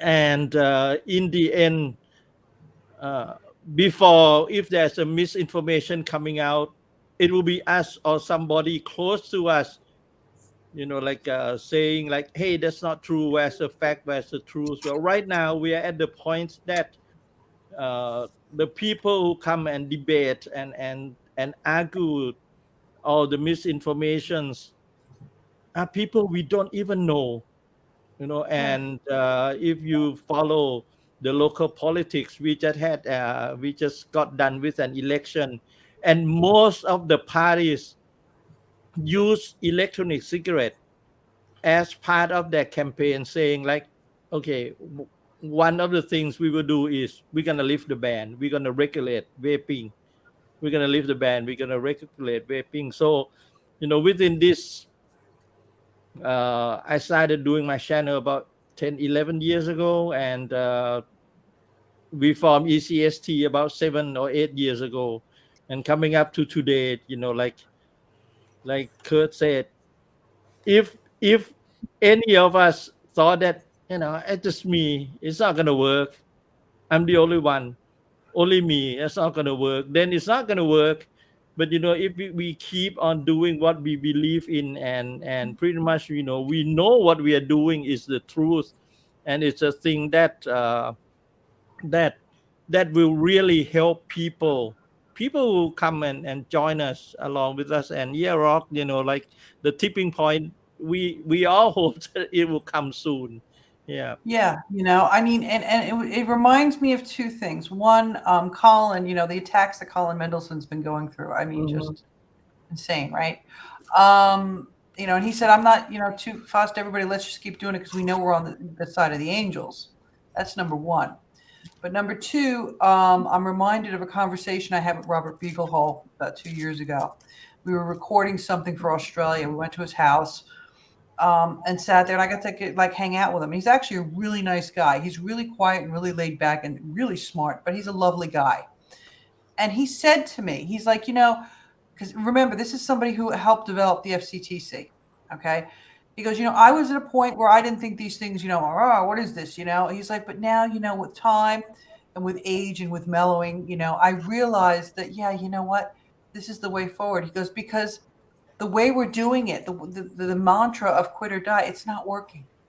He goes, and what we should be focusing on is the harm coming from combustible tobacco, and in other countries, obviously, unsafe oral. But he's like, we lost our way. The FCTC, that treaty was not written to be doing the things that it's doing. And we have lost our way. So this kind of, hi, Jaggy's here. This kind of comes back to another thing that I'm glad you're here for this, Kurt, because this kind of applies to you as well. We were talking about 5.3. Jan mentioned about how, they used 5.3 to prevent her from going to public health seminar, and I going to a public health seminar that we used to go to at the University of Chicago. And this also ties into the whole who taking over the world. 5.3, let's talk about this in kind of a different way than we normally do. 5.3 was written and set up to protect tobacco controllers from corruption from tobacco companies. That's what it was there for. The fact that they're actually using that to prevent any discourse or inclusion of stakeholders in the discussions is a corruption of that. And we know that. But think about the intent of actually having to put that in the first place. They were so worried that these people, it's kind of, I mean, they were so worried these people were going to be open to corruption. These are the people we're dealing with. People that they were worried were going to be open to corruption. And yet here we are, 20 years later, and they are being corrupted. It's not from tobacco companies, though. So what's the difference? It speaks to their confidence. It speaks to arrogance. It speaks to that how confident are they in their own mission, that they refuse to have any voice that doesn't preach their gospel to the table. And throughout history, we've seen this in many scenarios where you exclude parties that want to converse or want to have a discussion. South Africa is a prime example with regards to African National Congress, and that is that for many years they were shunned, kept away, so forth and so on. And the same thing applies to the WHO with 5.3, is that it speaks to their confidence of how sure they are that they've got it right. but they don't. And that's why I said arrogance. Yeah. Could I interject here? Of course. Briefly, or probably not that briefly. Cut me off when you're ready. Yeah, I just want to look at this a little bit, not just from the CHR perspective lens, but from a global, where we are as a planet, as the human race right now. And if you look around the world and you look at Ukraine and Russia, China and Taiwan, the Middle East, what's going on in all over Africa, Sudan, blah, blah, blah, blah, blah. If you look at who people are electing and who's still there, Turkey, Putin, North Korea, blah, blah, blah, blah, blah, right? The world is we know, just generally, in a really dangerous place. And people are just got through COVID, those of us that survived it. And, we're all kind of freaked out and scared and stressed. And for many people, under such circumstances where there's all kinds of threats, external, internal, exponential, existential, which we're all facing. There's many people who would tend to gravitate towards more authoritarian and dictatorial forms of government in order to feel secure, which means giving away your free will, your right to think, and just allowing somebody else to make the decisions for you because they're protecting you from the enemy, whatever they are. And of course, these people control the media, they control the narrative. So everything we've talked about on the WHO, the SCTC, the way they operate, the messaging, the corruption, we see it's a reflection of what's going on in all institutions. If you look at the UN and the Security Council, you've got China and Russia on there, who in any sane world would not be on the UN Security Council, and particularly not now with Russia invading Ukraine and Taiwan, threatening war, China threatening war on Taiwan. That just doesn't make sense to have a structure that was set up 75 years ago or whatever it was in its current form, because it's not in tune with the times. And that's the same with the SCTC, which is also part of the United Nations under the WHO. Consequently, what you're seeing is just an absolute mirror reflection of what's going on politically around the world with the various authoritarian leaders who are maintaining their grip on power, dictating all kinds of unpleasantness on their population, many of whom acquiesce to that because they want to maintain where they are, and they see that their best shot is to maintain the status quo and empower them, as opposed to actually, making a change where that might not work out quite so well. And I think to address that, to what you were saying, how do you address that? How do you address the wider general malaise and the usurpation of citizens' rights by authoritarian regimes? Because if you know how to do that then you know how to handle the FCTC, WHO, and the antis, because it's the same mindset. They're talking to people because they're scared, so they're prepared to turn it over to the WHO. Oh, they got me through COVID. I'm not going to make a judgment about it. I'm alive. I've had a vaccine. Now what do I do? Oh, I quit smoking. How do I do that? Oh, I take this pill. Oh, okay.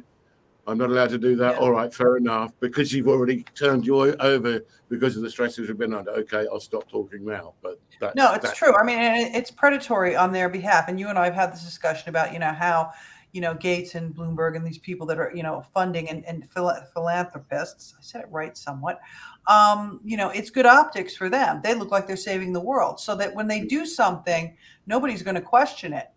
Because wouldn't it be cheaper with blue underpants and a red cape? Probably would be. Yes, absolutely. Before we go too much further, guys, we do have a recorded message from Peter that I'd like to share. If we're ready for that, and then we can come back. Is that cool? Are we cool with that? I'm going to jump off, Nancy. I've got my All right. Well, thanks, Kurt. Thanks for joining us. Thank you, darling. Yes, great presentation, mate. Thank you so much. Excellent. Thank you. Have a good one. Cheers, everybody. You too. Bye. Okay, I'm going to run this and hopefully not screw it up completely. Let's see.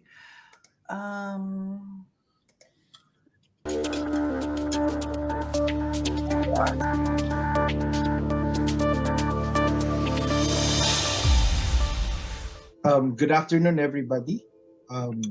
First and foremost, I'd like to greet everyone. Happy World No Tobacco Day.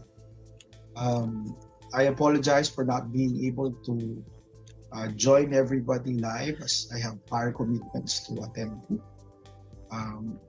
But I will try to share what has transpired in the Philippines in the last few years. By the way, my name is Peter Dator. I am the President Emeritus of Vapers Philippines. Let me start off by saying that we have this recognition that every year, most countries actually take part in trying to celebrate a world without tobacco. Hence this day, which is the World No Tobacco Day, celebrated on the 31st of May every year. Funny that we have something like that, but we do not recognize the different alternatives which would help individuals all throughout the world quit the habit of taking conventional cigarettes. I have a few points that I would like to share, and this would be from the perspective of my home country, which is the Philippines.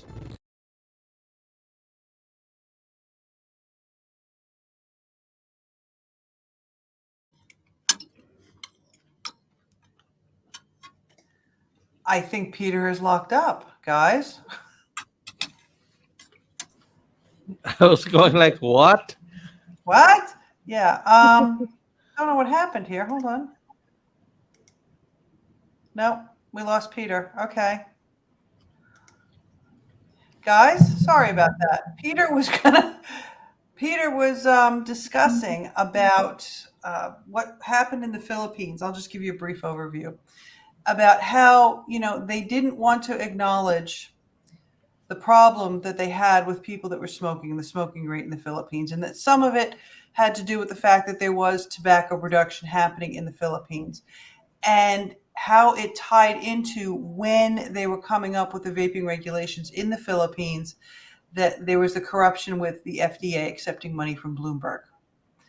And the reason that, they were able to get beyond that and get that brought out into the public arena and show that there was this corruption happening, which in a lot of countries in Southeast Asia, and H and Asa will correct me if I'm wrong here.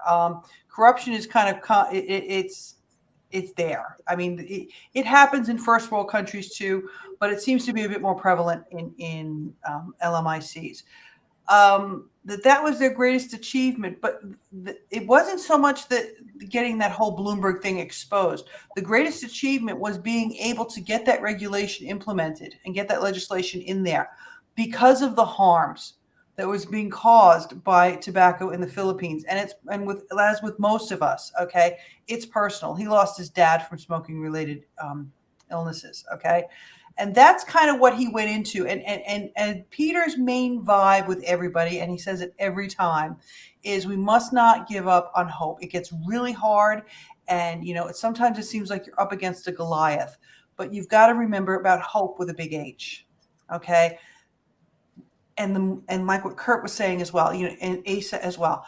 If we all work together, we get a hell of a lot more accomplished than if we do it as individual groups or individual people. Okay, that was the basic gist of Peter's presentation. But the thing that I found interesting about it, the most important thing was that, even though we seem, and Jan and I can relate to this, even though it seems like we've won the race, you've never won the race, because something will always happen that you don't expect, and they throw a curveball at you, and there you are. So you have to kind of maintain the fact that, this is the space that we're in. And like Kurt was saying as well, and Asa was saying as well, we just got to keep going day by day, take a step at a time, and work together. That's the only way we're going to actually win this war. Sometimes you got to lose the battles to win the war. That was the basic gist of what Peter was saying. And I feel really bad that you guys couldn't see that. It's really good. I'll see if I can figure out what happened, and I'll probably share it. So there we are. That was what Peter was saying. Comments?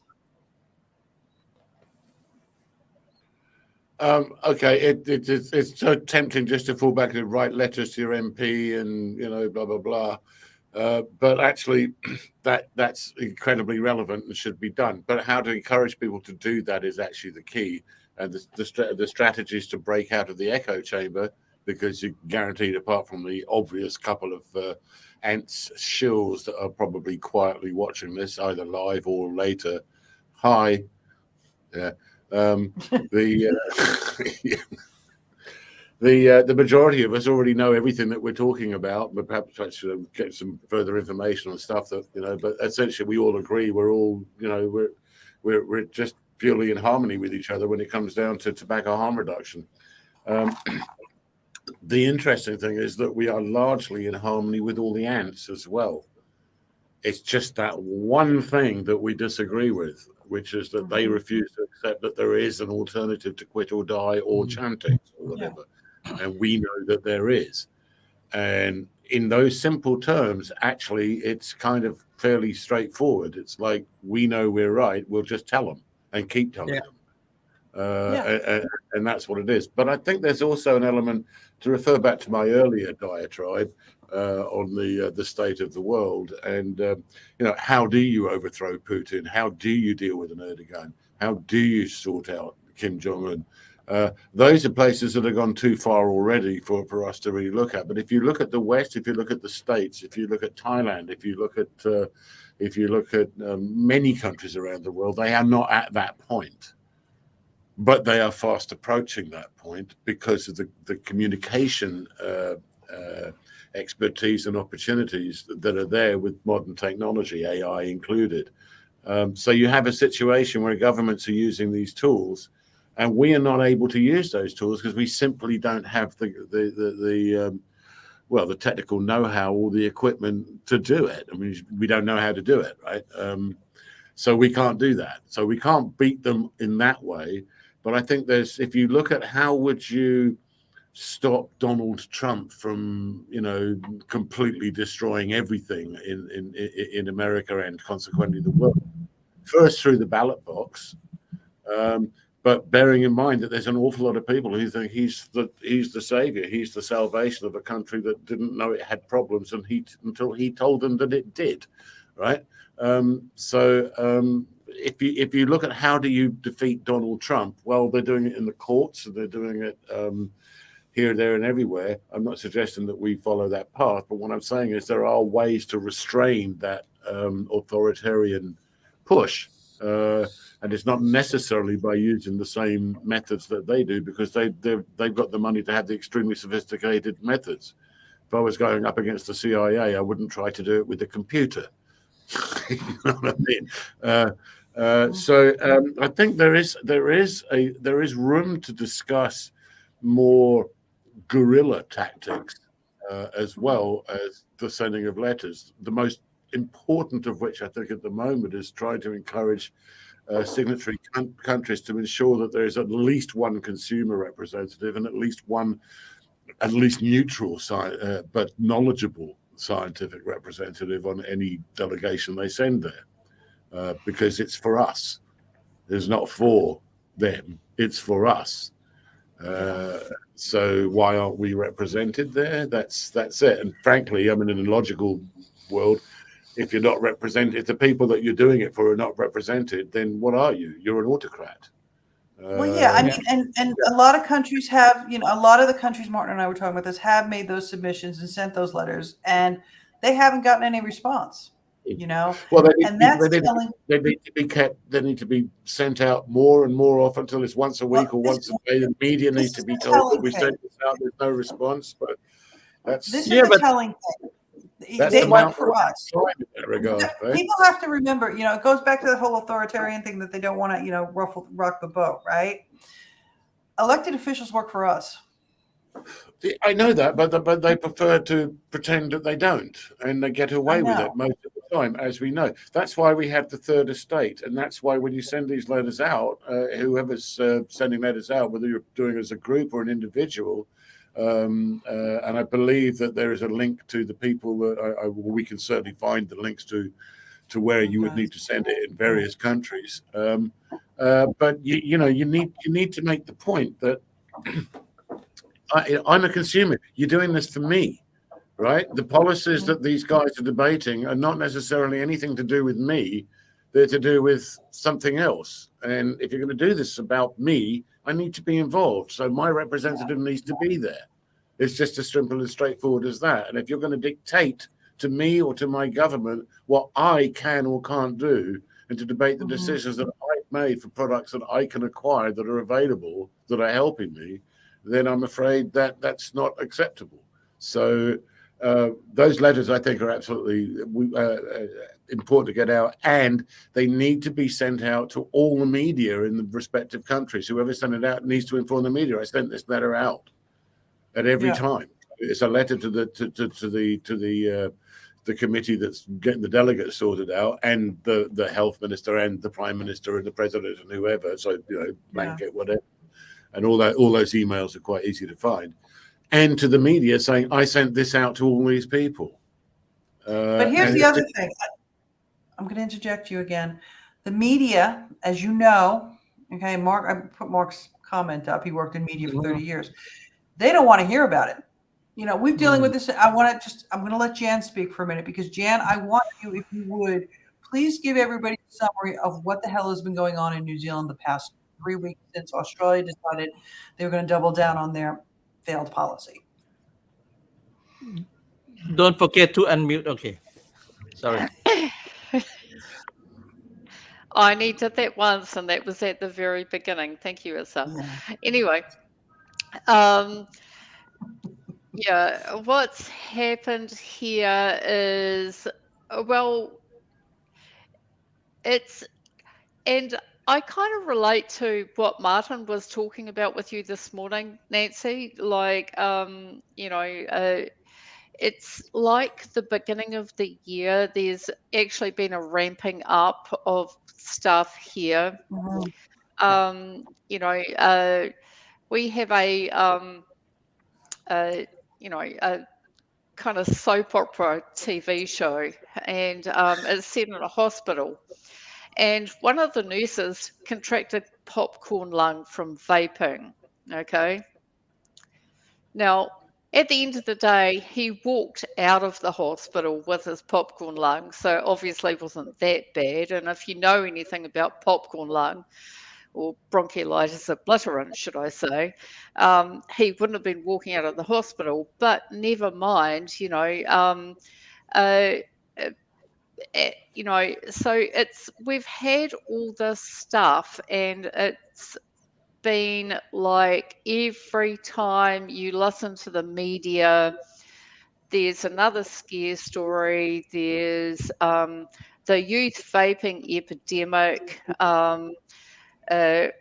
We have people here, the Asthma and Respiratory Foundation, who I think it was last year did some survey of schools, but they took a convenience sample of schools in Auckland, and then in their scientific knowledge of how you conduct a survey, they extrapolated that to the whole of New Zealand and decided that like 30% or something, or 20%, 25%, of ridiculous amount of kids were vaping.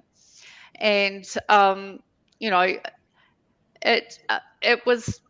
it's just been like building and building and building, and then Australia kind of like, goes down this like, okay, we're going to ban disposable vapes, which if they contain nicotine, they were already banned. Yeah. So let's not forget that. They were probably already banned to start with. And we've got, Facebook groups popping up and with supposedly concerned parents. And these concerned parents, as far as I can figure out, are just AstroTurf. They accuse us of, people accuse us of being AstroTurf. These people are AstroTurf. I'm, an admin person for a Facebook page, and if somebody wanted to start posting anonymous comments, it would not happen. Even though No. Facebook allows it, it would not happen. You know, put a name up there. Don't Yeah. say, excuse me, my kid started vaping at 6 years old and I don't know what to do about it. I mean, it's just, it Shouldn't have. has escalated to a point, and I think it is all to put pressure onto the government, and I think it's been reasonably successful. We've had, Simon Chapman from Australia talking to one of our, long time radio journalists, and she's been there for, God, I don't know, 50 years or something on the airwaves. And she's known as like a really, I'll sock it to you, and like, I'm going to really kind of like break your balls in this interview. And she just like said, oh, okay, so yeah, some people say this. What's Yeah. your opinion on it? And it just like, it's been driving me insane. In the past 3 weeks, I has built up into something that I've never seen before, especially not in an election year. Something is, I think, about to break. I do too. And, it's interesting to me because we were doing so well. And because it's an election year and it's become a political football, because both sides, it started because of, that whole thing that the opposition candidate was saying, we'll follow Australia and we'll ban it. But when it comes to the media, this is kind of the point, Age, is that, we've been trying to get into the media, and I've been interviewed quite a few times. None of that ever makes it into the paper or onto the radio or onto the television, because I'm not saying what they want to hear. So, which brings me to another point, which is how do you get the media to interact? And I think that's the subject of another thing. But I there are ways, and I think one of the problems that we as advocates tend to face is that we're not very sophisticated when it comes down to crafting messaging that will resonate with specific demographics. And I think that's something we really need to work on. I'm just going to raise a few because I'd be interested in the thoughts of the panel, the distinguished panel, and in the chat group. There's two currents flowing through Western society particularly, but it's also being picked up elsewhere, which is woke culture and cancel culture, which we've touched on before. And clearly there are adherents on both sides. I'm not completely clear in my mind as to whether if you're woke, you're also into cancel. I'm not sure, because there's people that want to cancel woke culture. So I'm not quite sure where it all goes. People smarter than me could probably figure it out. But my point is this: when you're in whatever country you're in, whatever the newspaper or media outlets are, either local or regional or national around you, they're going to have biases. Media these days tends to have biases. The days of balanced reporting is long gone. Rupert Murdoch and his ilk saw to that. So every newspaper, every media outlet has got a political or a social leaning or slant. They may be woke, they may be cancel, they may be left, they may be right, they may be whatever they might be. But I believe there's an opportunity to craft the messaging that you're trying to put to resonate with particular media outlets, which means that you wouldn't necessarily send one media release on a message out to everybody as a blanket. You would say, okay, well, these papers are kind of right-wing leaning and really nationalistic, so probably not best to quote anybody that's not from the country that we're referring to. because they're nationalistic in general. So again, you can tailor the approach so that the message itself is couched in terms and phrases and ideological words and resonant things that would resonate with the editor more. So he's not really looking at the message, but he's more saying, "Oh, look, they're actually pumping up our side of things. Yeah, we're into that. They're making a point that by banning flavors, we are okay. Now come up with a list of things that would resonate with the right-wing newspaper editor that is affecting its big government trampling over you. Whereas on a left-wing newspaper, you say the government should be more proactive in. You know what I'm saying? We're talking about flavors, but the messaging is different for both those media outlets. And if you're just crafting a neutral sort of like, "Oh, this is our outrage" sort of statement, that isn't going to resonate with hardly anybody. Generally, it isn't.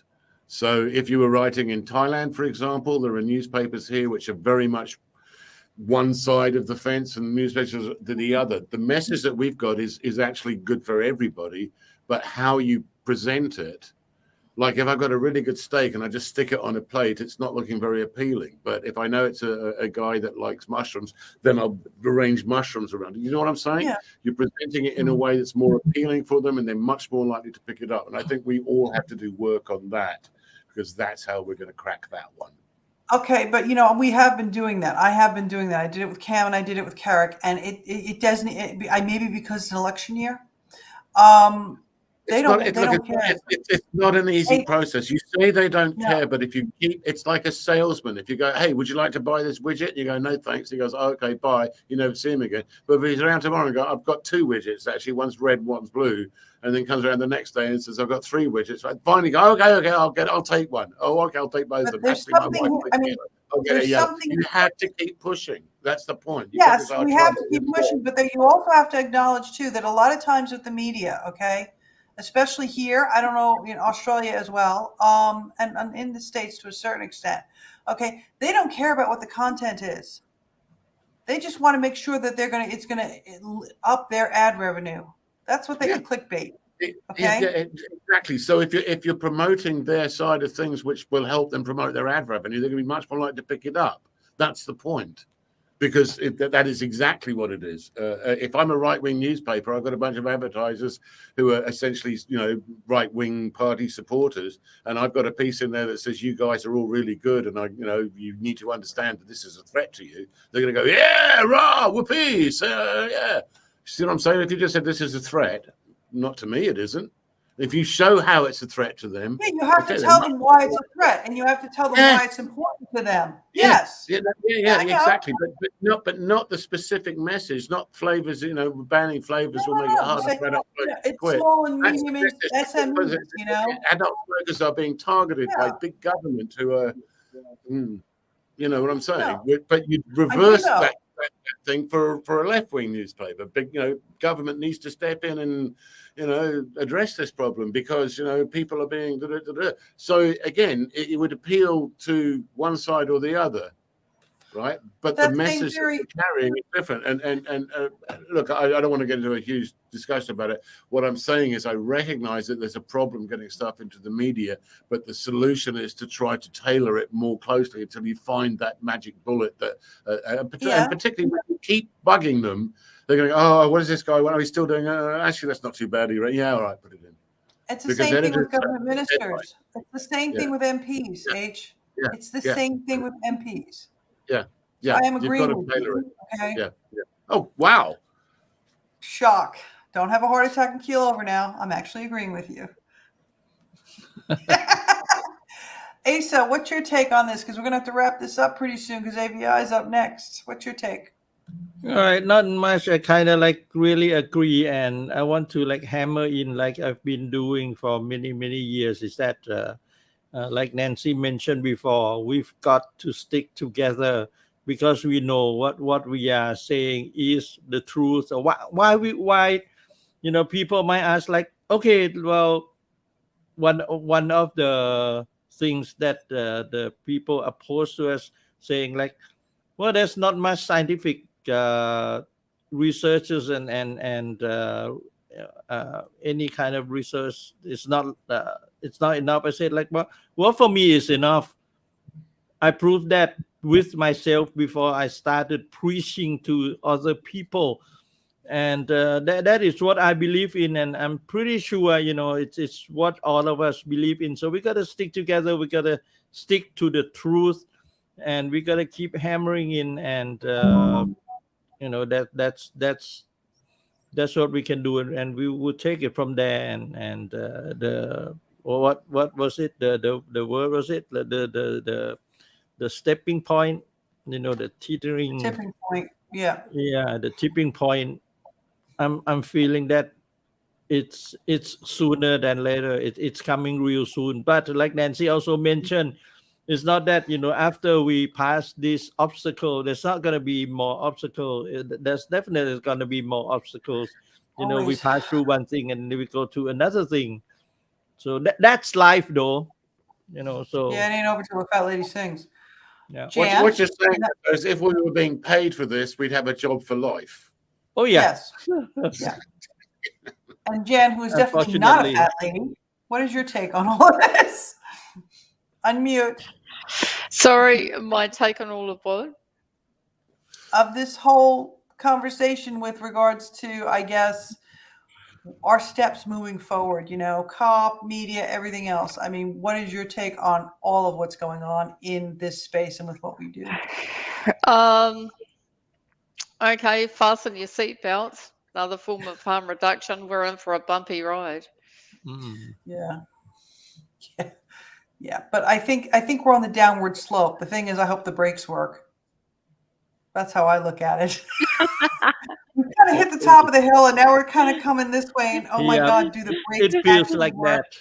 that. You know, Let's or- hope it's not a roller coaster. you know, or if it's a clutch, you know, hopefully we don't fry the clutch, you know, things like that. Because I find it really interesting that, you know, everybody's going at cannabis, and it's the greatest thing, you know, and then we've got this, and this is a problem. Do you know what I'm saying? Especially in Thailand, guys. Yeah. Makes totally no sense. I don't even want to bring that up. You know, and Jan and I live in a country where it grows in the hills, you know, but it's illegal. So yeah, so that was also interesting. You know, your conversation with Martin this morning about you know, how they're going to come after. You know, well, I think they've already made a tax on sugar, but you know, coffee. You know, well, cannabis is illegal in the UK. You know, so maybe that will never happen, but it will happen here. So, you know, what happens then? I don't know. I have no idea. It's going to be very interesting. And like you said, we all have to put our seatbelts on and kind of groove along. In closing, H. Yes, I'd like to just point this out. Over the years, advocates in Southeast Asia who I've been privileged to know and work with have achieved amazing results. I mean, let's review it. Okay, Malaysia, legal. Philippines, legal. These are countries that advocates have been working really, really hard. Okay, Thailand, I would be surprised if it wasn't legal within the next 18 months. But it's certainly not quite as much of a stressful situation to be wandering around Thailand with the vape these days as it used to be. So it is easing up. New Zealand, yeah, well done, ladies. I know challenges, yes, we know there's a lot, but there's a huge amount has been achieved. And if you look at how it was done, gives you an indication that, first of all, it's snail's pace. It's just what's been repeated quite often through this stream is it's, you know, you sit there, you do the work, and you get up in the morning, as Kurt said, and you just plug in and you do it, and you hope it does some good. At the end of the day, we can see that it does. I think there are some memorable things that were achieved here. I think one of the things that really helped to move the dial, particularly in the Philippines, was the research that CAPHRA did into the Bloomberg funding, which exposed it like really, really significant Maurice funding. is a rock star. Yes. and you know, that kind of thing. But that was done grassroots, just people going and finding stuff that's there in the public domain and putting it together. It was a labor of love, if you will, but it produced the results. And that's the point, that if you don't do anything, nothing will happen. If you do something, there's no guarantee that what you want will happen, but you will move the dial. If you're thinking positive, you'll manifest it. And we've done some fantastic work over the years. It may not seem obvious at the time, but I think one thing is also very clear, and it's also been raised by, I'm sorry if I'm going over time, is that the WHO is scared of us. They're scared. We aren't that many people actually jumping up and down out of the barricades. There's a few heads popping out of the trenches, and the trenches aren't that deep, but they are actually quite wide and long. And they are worried about it. We can see that because we saw in the last COP9, that they're rolling back from their reliance on Bloomberg funding. And I strongly suspect it's because it's been exposed so widely in so many places that it just paints them badly. So they're now opening up funding to other groups that would like to, and they're not being very fussy about who that would be.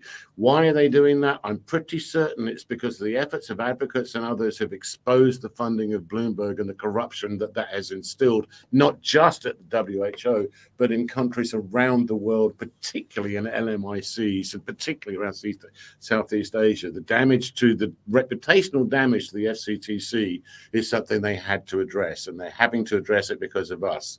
And I don't think they appreciate us for having done that. And you know what? I don't care. And we're going to keep on doing None of us do. None of us do. Because it isn't about money or ego or tenure or prestige. This is about people's lives. It's about our lives, right? It's about people's lives. Vaping saved my life because I would be dead now. My lungs are pretty clear. Me too. I have my health issues I have to deal with, but those health issues were largely created from decades of smoking. And the last 8 years of vaping has seen my health improve immeasurably, despite my creeping and advancing old age. So at the end of the day, vaping is a lifesaver. We are on the right side of history. We are with the angels. We would already be with the angels, some of us, had we not discovered. So Nancy, I have to thank you again for the just tremendous work, not just here, but just what you do. Thank you, Nancy. I do it for you guys. Hey guys, thanks for joining us. We're running over time. If the AVI guys want to complain, you know who to contact. He's got one single initial, and you know who it is. Thank you, everybody. Thank you, audience. We're gonna everybody's gonna leave you now, and I'm going to run a pre-recorded segment from AVI. Jaggy is in the chat, I believe. Aaron is in the chat as well. So they will be pre-recorded, but they will be answering questions within the chat. So thank you, everybody, once again. I will see you later. Good evening, Jan. Good evening, H. Good evening, Asa. Okay, guys, here we are. I am going to share this presentation, and God, I hope it works and it doesn't do the same thing that Peter's did. Let's see how we go.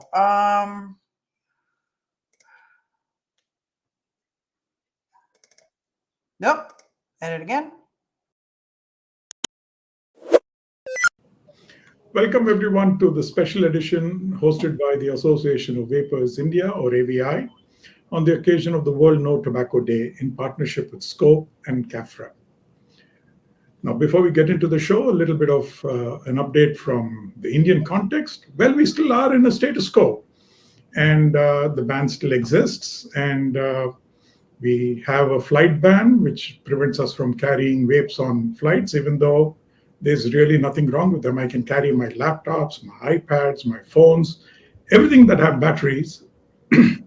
But, well, your vapes cannot be carried. And there is a petition challenging this one, pending in the High Court. But eventually, we will see the light of day on that one. We are quite confident on that one. We have been having increased raids all of a sudden against the gray market vapes that have been making their way around. That only goes to show that this ban has really not been very successful considering that so many of them are coming in. We only hope and pray that this at least gives reason for the government to pause and think about what they're actually achieving with this ban, fueling the gray market. That's the only thing. And this is desperation, nothing more else out here on that one. The rest of the world, some have been talking, Australia has been talking of a total ban and this, that, and the other. And that seems to be fueling our people's resolve, or so it seems. This is nothing but to pat themselves on the back when they go and sit and talk about tobacco control, and they have not done anything else in that regard. Well, yesterday was the World Vapors Day, where all of us celebrated and rejoiced our right to safer alternatives. And we are indeed, at least most of us, former smokers or some form of tobacco users who switched to safer alternatives. And all of us have been fighting for our rights to safer alternatives. None of us here are paid to do this. We all have jobs to do. But, well, we are all in this because we believe we deserve that freedom, having taken such a safer alternative. Well, to mark this occasion, we'll be screening a short but insightful film from one of our panelists, Aman Mahajan, which interviews a wide range of people and tackles many tough issues around vaping.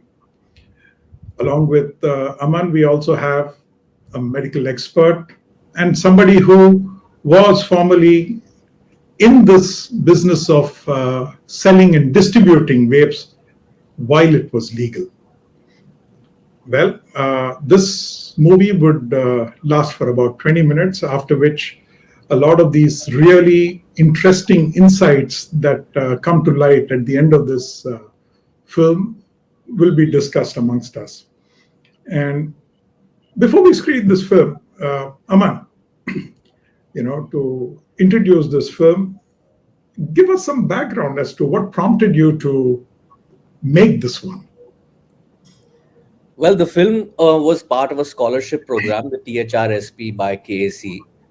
But I'll tell you, I wanted to make a film about this for quite some time.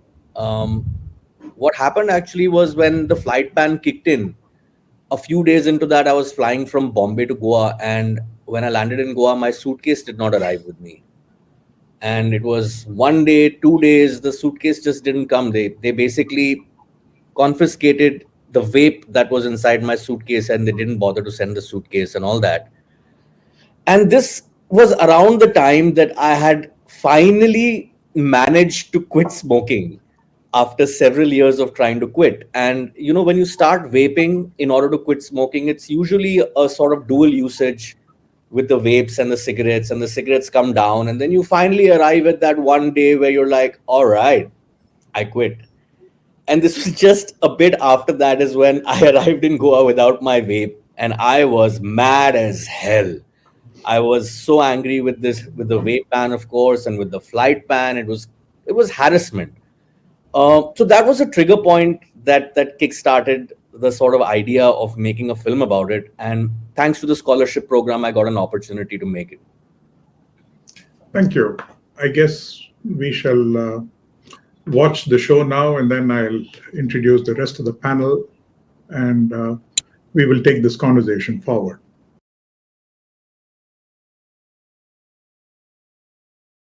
Tell me, have you ever tried smoking a cigarette? Yeah.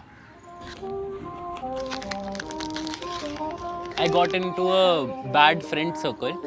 One guy pulled a cigarette out of his pocket, and I was like, bro, what is that? And then he burned that cigarette and he gave it to me, and I was little curious, so I took it. दुनिया भर में सबको पता है cigarette के हर packet पे लिखा है smoking is injurious to health. फिर भी बच्चे क्यों सिगरेट ट्राई करते हैं? क्योंकि बड़े कर रहे हैं, वही उनका वो है कि बड़े कर रहे हैं, मैं भी करूँगा. वो थॉमस शेल्बी जैसे इतना कूल लगते हुए स्मोक करता था ना, तो उसकी वजह से आधे बच्चे कहते हैं यार मैं भी स्मोक करूँगा ना, ऐसे ही चलते चलते करूँगा. I first smoked a cigarette when I was 14 years old. And I've pretty much been smoking since then. that nicotine is going to activate something known as a reward pathway in your brain that's going to make you feel nice, as if you're getting a prize. A teenager like me who's never really ever gotten into it, or my friends, they look like the same thing. Vaping is just an electric cigarette. It has it in its name. कुछ होता है वेप करके, like थोड़ा mind light सा feel करता है, and felt cool. But I was never really much aware of it until I came to high school, and then it was like a trend. अभी सबके पास है, अभी आप कॉल करो आपके घर पे आ जाएगा. Their decision-making process is largely driven by emotions. They are not able to look at the consequence of their action, and they are largely driven by the I want to do it and I want it now. School में कोई check नहीं करता, अगर check करता है तो आधे टीचरों को ये बोल देते पेन ड्राइव है.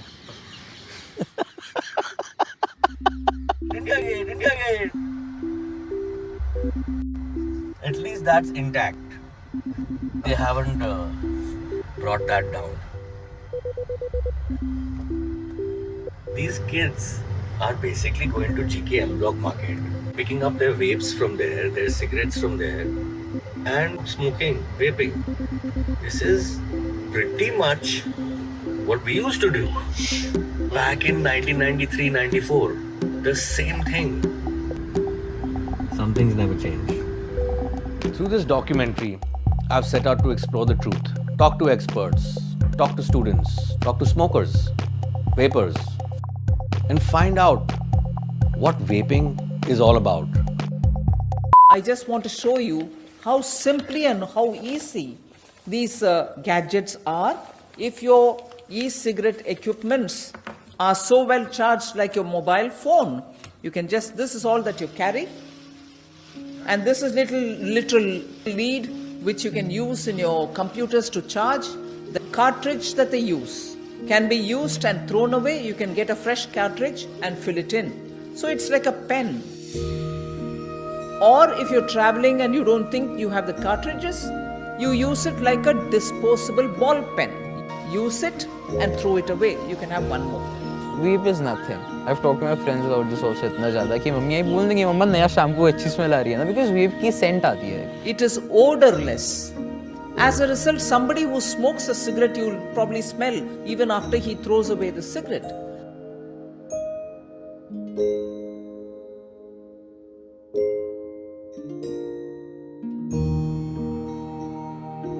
But even more important, they come in over 150 flavors. Chocolate, strawberry, mint. So it's become very cool. What the cabinet has given approval today is first a decision to ban e-cigarettes. This decision is taken keeping in mind the impact that e-cigarettes is having on the youth of today. The vape ban, if it is said that it is for us restrictively, for the teenagers to protect us, I think it's having way less effect than is considered. भरे पड़े हैं लोग और ban का किसी पे कोई effect नहीं आया. कोई आपसे एज नहीं पूछेगा, कोई आपसे कुछ नहीं पूछेगा. आपको जो लेना है लो. There are some who are probably getting into the habit because it seems cool. Coolness इसी बारे में है कि वो चीज़ बैंड है.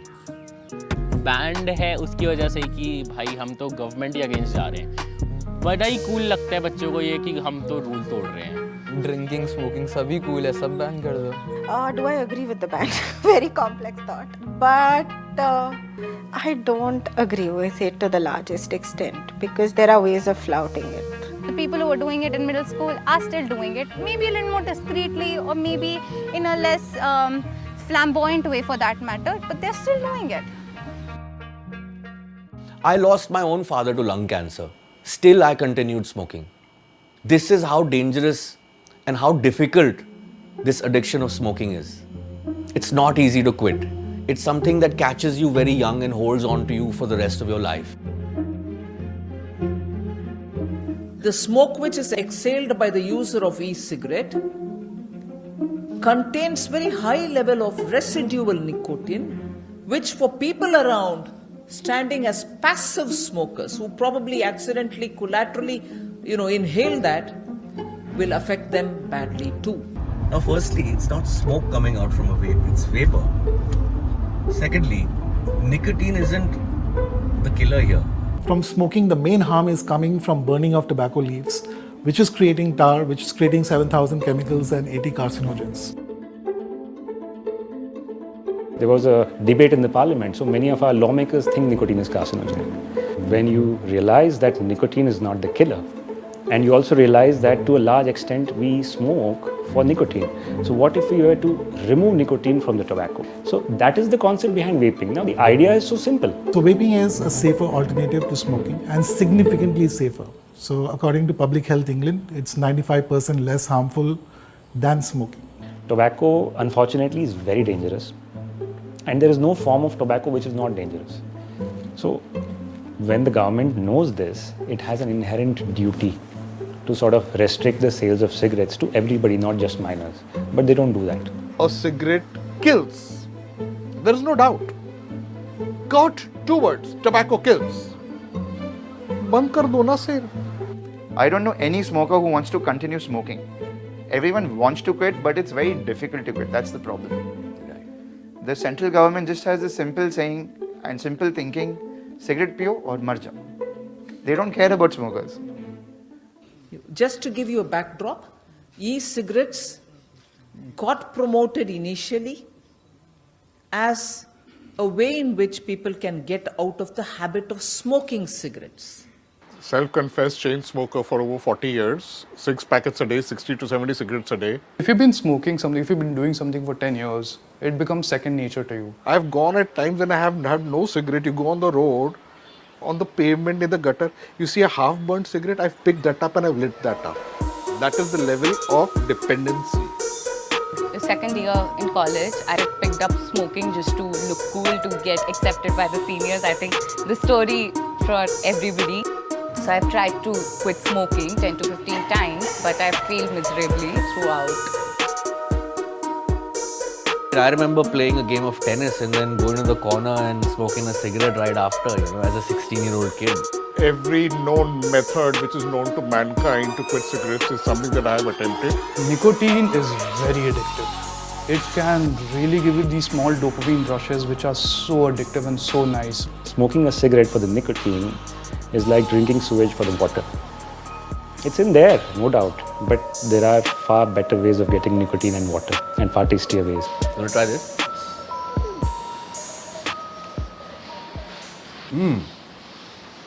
Nice. I believe in vaping and the research that I have done over the past year. I'm clear that it's a far less dangerous, far less harmful option. I wake up fresher. I have more energy. My partners are not uncomfortable with the habit that I used to have. It's had a great positive impact in my life. And I feel compelled to share that with the world. Surprise of surprises, I was able to quit my 40-year-old obsession with cigarettes in 30 minutes flat out. What if I were to tell you that people smoke for the nicotine but they die from the tar? And vapes remove tar from the entire equation. So nicotine is not that bad for you, it's just addictive. Yeah, pretty much. But the thing is, again, like nicotine causes tar, right? No, combustion causes tar. The fact that you light a cigarette and burn it, the burning causes the tar.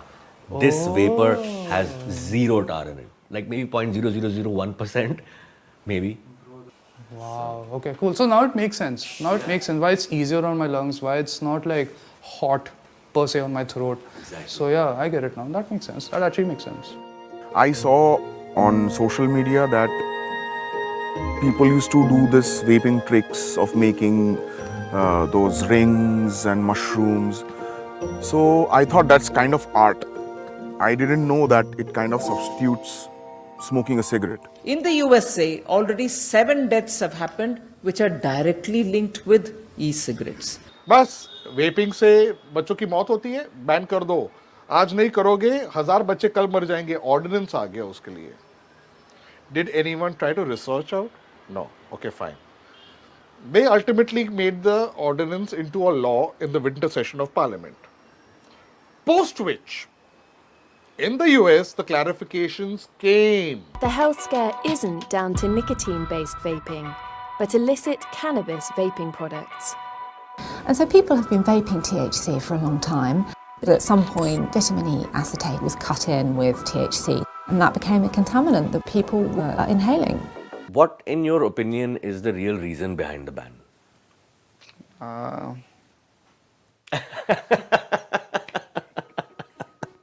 As soon as the ban was announced, the stock of tobacco prices went up. India is also one of the few countries where the government itself owns a major share in the tobacco monopoly. So when I look at all the available evidence, the only conclusion I can draw is the vape ban was not a public health decision, but a purely financial decision. Bans, especially in developing nations, are very difficult to implement because you don't have the machinery to enforce such bans. What happens then are black markets are created. Gujarat is a state which has banned alcohol. Maximum sale of alcohol in India is in Gujarat.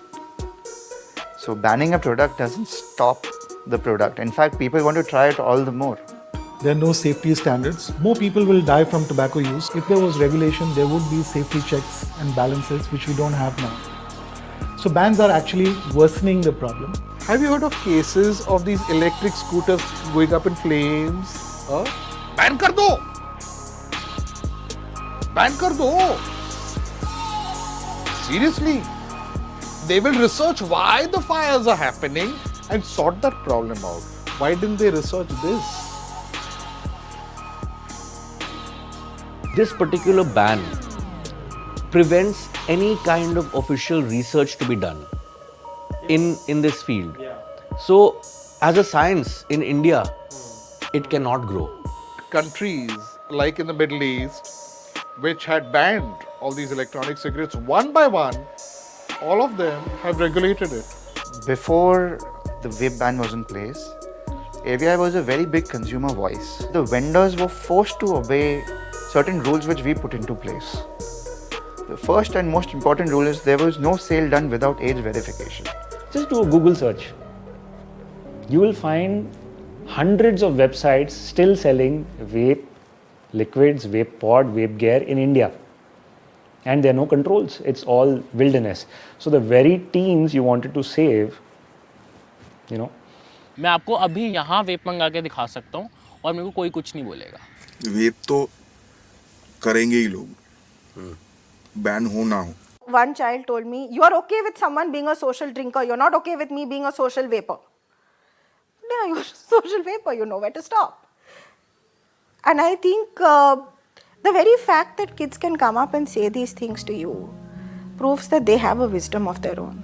And we need to trust it. इन्होंने ban कर दिया, इनसे ban effect में नहीं आ रहा basically. Ban effect में नहीं आया. इन्होंने एग्जीक्यूशन नहीं की. एग्जीक्यूशन नहीं करी. मेरे को लगता है बैन नहीं करना चाहिए. अगर बैन नहीं करना चाहिए फिर तो अवेलेबिलिटी आप आसान नहीं बैन एज पे रिस्ट्रिक्शन लगाओ ना यार. Include it in curricula, talk about it, don't make it a taboo. To go a step further, we also need to encourage current smokers to make healthier choices. So for that, they should have access to the correct information, health-wise, and comparative risk between the products.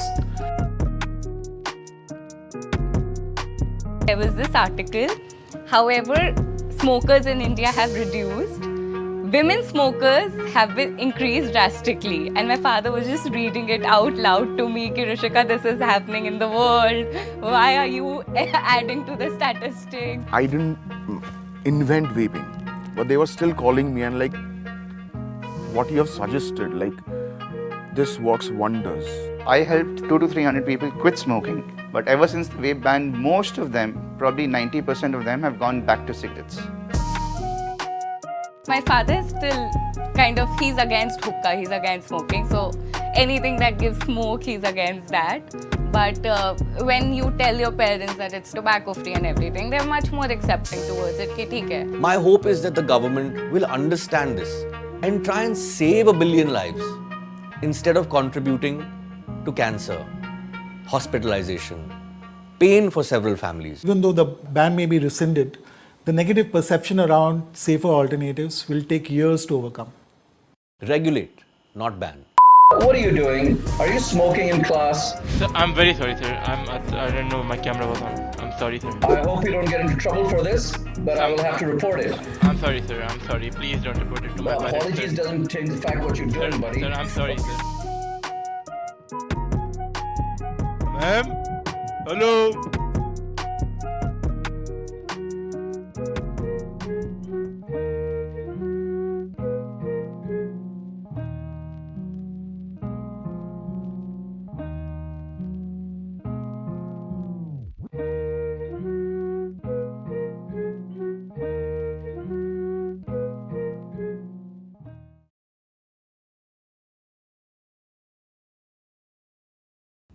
Wow.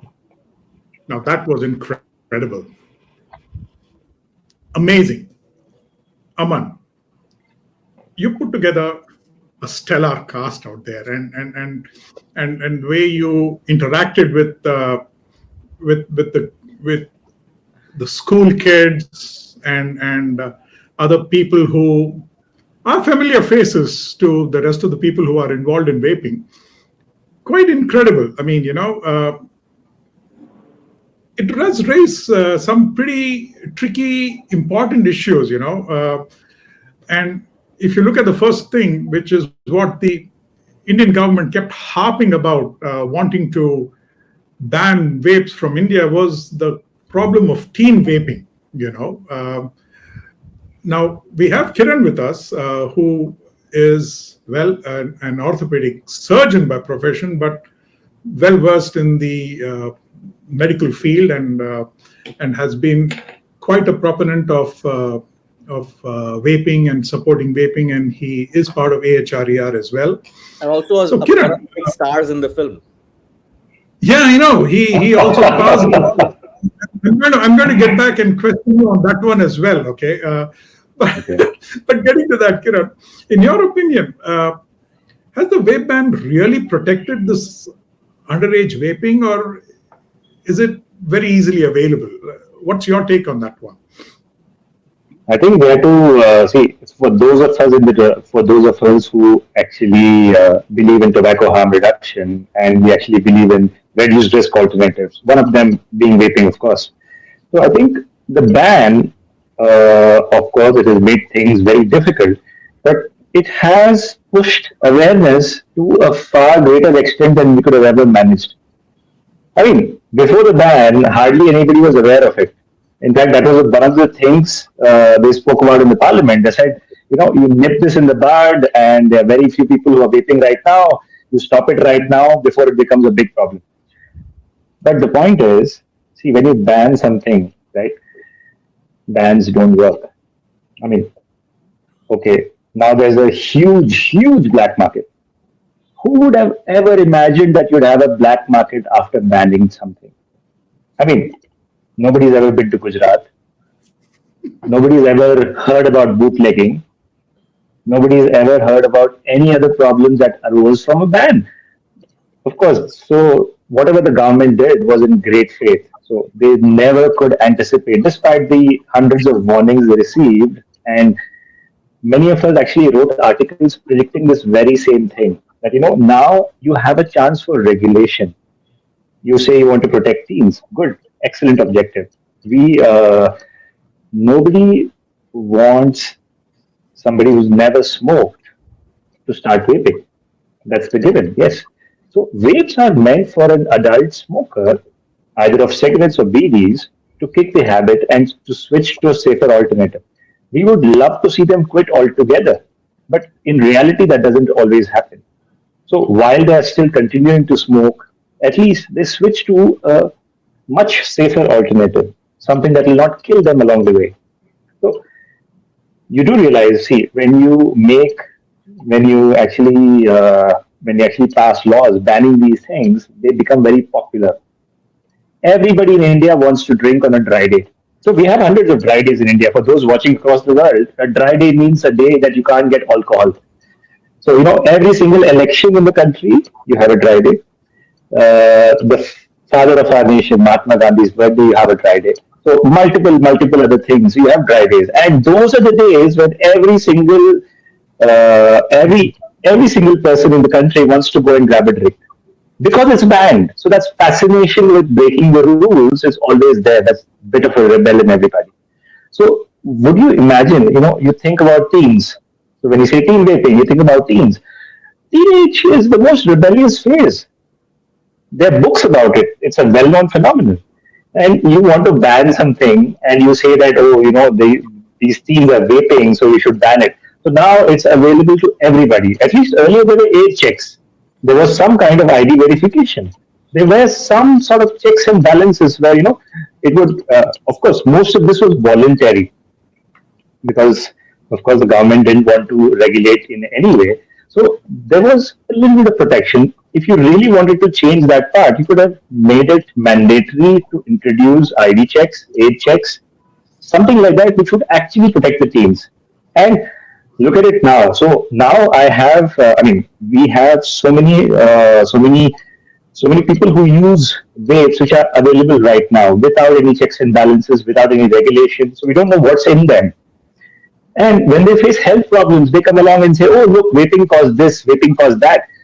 I think, see, when you don't have regulation, you can't blame vaping for that. You have to blame the black marketers. And black marketers, by nature, they're not going to follow the law. They don't care how old you are. They don't care whether, it's legal, not legal. They don't care what they're mixing it with. So the law was brought in for a number of things. Most prominent among them was to prevent or to safeguard our teens from vaping. And I think that's a monumental failure in that regard. And the film shows it so beautifully. We have so many children in there. We had so many young adults in there who were challenging, who actually speaking to Amar and challenging him that they could get a vape here within 5 minutes. I was blown away by that. I need the numbers. No, that's true. And you also realize, listening to the kids, I mean, there is wisdom, you can't just write off a child as saying he doesn't know. My God, children today are far more aware of things and if they do want to try something, of course they are going to. I mean, tell me which one of us in our teens hasn't done something, which wasn't allowed to be done. So of course it would be attempted and tried, and like that kid, really brilliant band. So of course I want to try.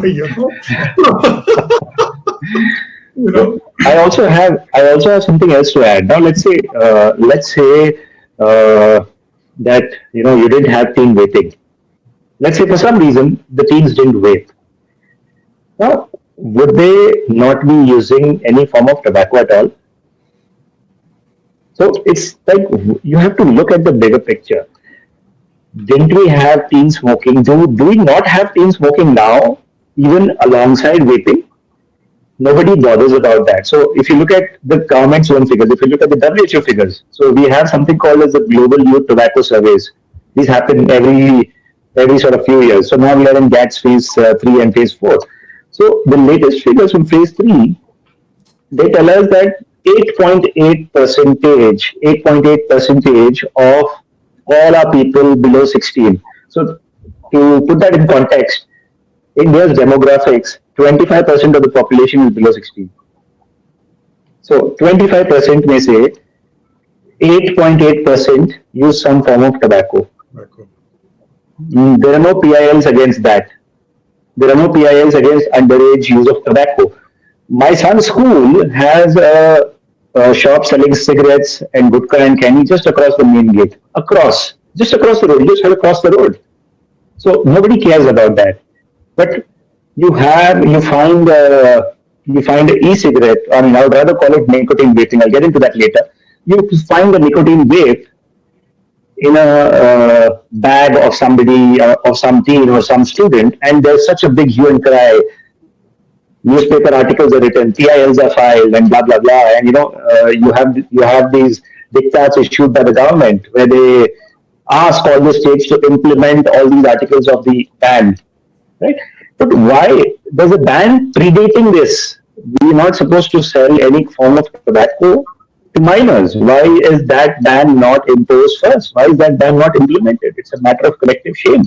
Right. So, the point is, the overall number of people, or I would restrict this to teens. So, the overall number of teens who smoke or use any form of nicotine has remained stable, despite education, despite awareness. So, many of these teens also have other factors which cause them to take risks. So risk-taking behavior, where they want to experiment, they want to try other things, they want to be rebellious, basically.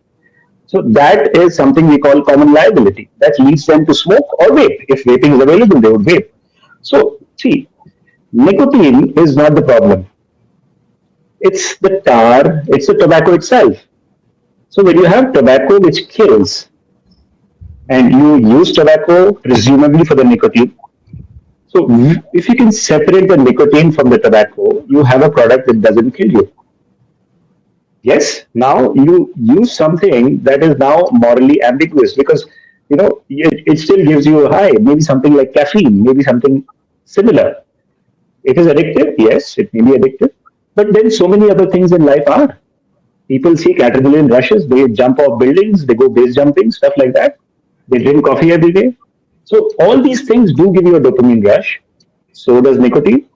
But so far, previously, tobacco was the only means of getting nicotine, and tobacco kills you.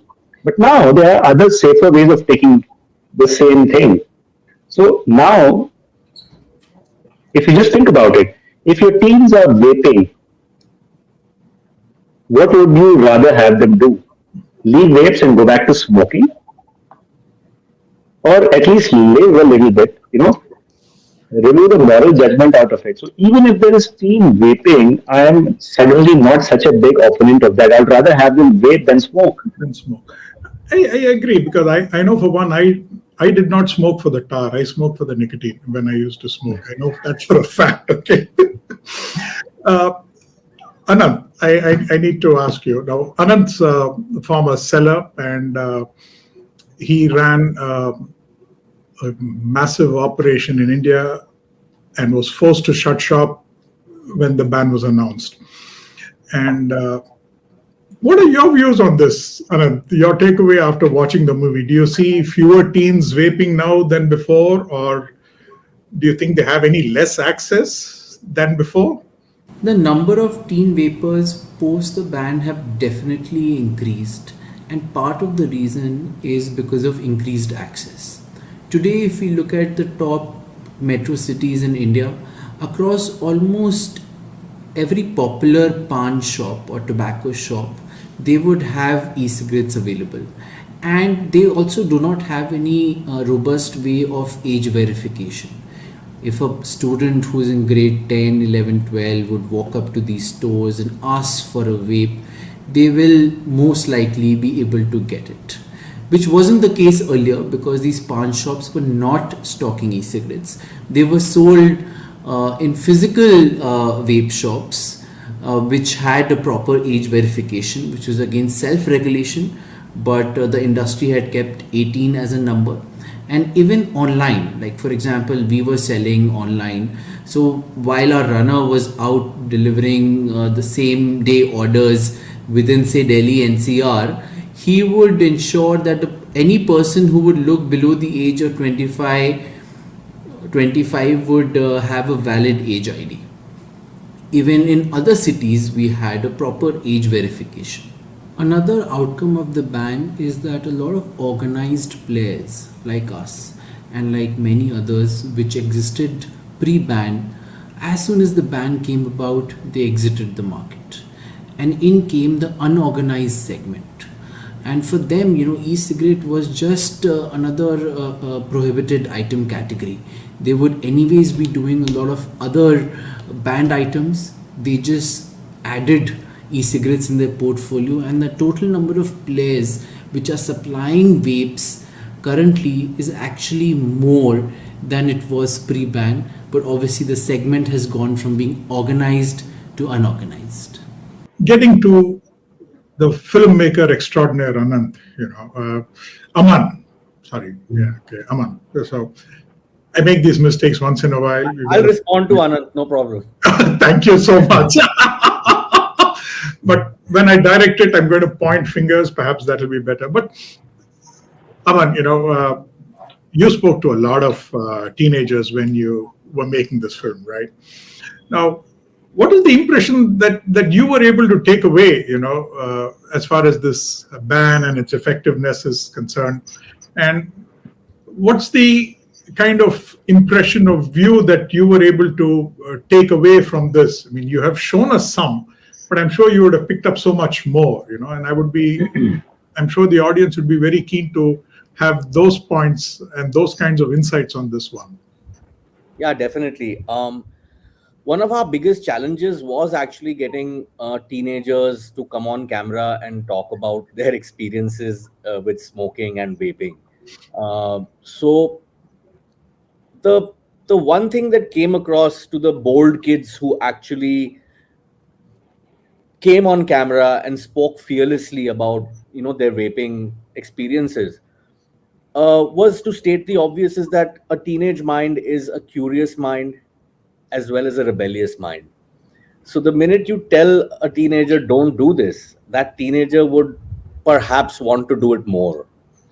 And that was a common thing I found between the kids who were vaping or had tried vaping or are still vaping, is that the ban made it a cooler thing to do than before. Like prior to the ban, they didn't really care as much. But after it became a banned substance, there was an element of, look, we're breaking the law here, and that attracted them more to vaping. And these interviews mostly were taken over 7-8 months ago. And since then, I've got my ear to the ground. And with the disposables flooding the market and the black market flourishing, I oftentimes see at the corners of streets and near these panwalas a lot of kids and teenagers vaping. From what I can tell, it's definitely increased in quantity, in numbers, and more kids are actually vaping right now than prior to the ban. So in my opinion, whatever that is, the ban is an absolute and complete failure. And that is what I guess all of us were trying to warn and talk about. And unfortunately, all that was on deaf ears. But I'm sure you have, shared this with your screening. This is the premiere, but I'm sure you have done some private screenings of this with some family and friends since you're finished.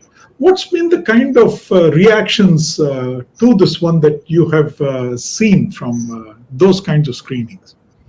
Oftentimes a reaction that is common is from people like you and me, people who are reasonably well educated, well versed with current affairs, and people are genuinely poorly educated about this technology of vaping. More so that people have been conditioned to think that it is actually nicotine that is the villain. So many people say, oh, nicotine is a bad thing, nicotine is going to kill you, nicotine this, nicotine that. But as Dr. Kiran has said several times, it's nicotine is not the killer here. You see, we all smoke for the nicotine, but we die from the tar. And many times just a simple logic like that is something that people have been unaware of. And I've shared this film with people, friends of mine who have been smokers, who are still smoking. There are many people who still think vaping is worse than smoking. And oftentimes when they see this film and when they hear a doctor talking, when they hear THR experts speaking, it really gives them a truer perspective into what this technology is capable of doing and what benefits it can bring to society. So there is a sort of a paradigm shift that tends to happen in people who are not that well informed about vaping. And obviously the mass media has clouded a lot of minds by publishing several articles against vaping and the evils of vaping and all that. So that hasn't helped our cause. But I do believe that a viewing of this film helps the viewer understand this entire scenario in a much better way. So this was a 16-minute short documentary. Would you like to make a full-length documentary on this subject? Just off the bat. Yeah, for sure. Actually, it would be great to have more sponsors, a bigger budget to be able to pull off a feature-length documentary. I would love for an opportunity to speak to politicians, get them on board, listen to them, have conversations. Take it to a bigger scale. Speak to people all over the country, speak to experts all over the world. And definitely to answer your question, I would love to have an opportunity to make a bigger, longer film. That's yes. We really hope that you get to do that, because that is something that we need. Because I understand, with this white paper of ICMR that came about with a whole lot of doctors, cherry picking research papers, which the government, in retrospect said, see, even ICMR said vapes are bad. And knowing that a few of us are advocating for tobacco harm reduction and safer alternatives, ever so once in a while you'll have somebody, family, friends, who will send you a clipping that's saying, see, here is another news report that vapes are bad, and and then you go through this entire thing of trying to demystify, debunk it, and say, that one that you have sent me is actually been already redacted and stuff like that.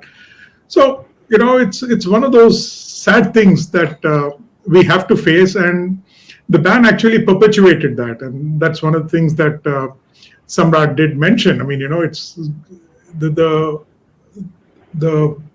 ban has actually created a lot of negative about vapes, and even if it does get redacted, we have actually stepped quite a few years behind, and we need to do a lot of catching up.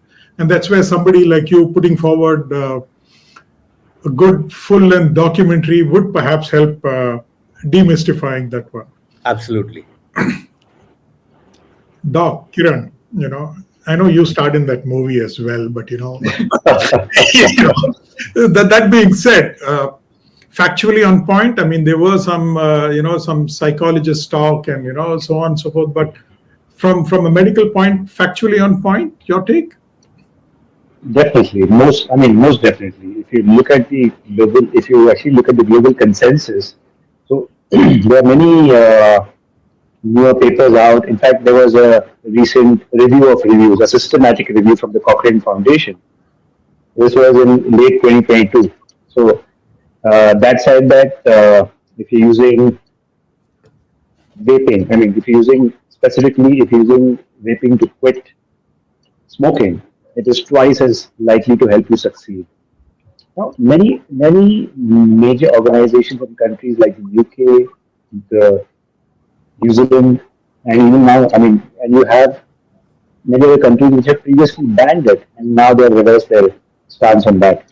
So, if you look at that, see, what they do tell you is, when you try to conflate nicotine and tobacco, it's going to lead to a lot of misinformation. So you're seeing that right now. A lot of people think that vaping is much worse than smoking. In fact, many of those people in the tobacco control movement also think the same. So you lost sight of the bigger picture. So facts, yes, definitely it's on point. But look at the bigger picture. Smoking and tobacco, they're actually killing more than 8 million people every year. And this is about 1.3 million in India alone. So that's 13 lakh people gone every year. And there's a study that says the death rate is only part of it. The rate of people suffering from diseases, not dying, so that they're not a statistic, but the total number of people who are actually suffering is 50 times the death rate. So that many people are actually in the throes of major illnesses induced by tobacco.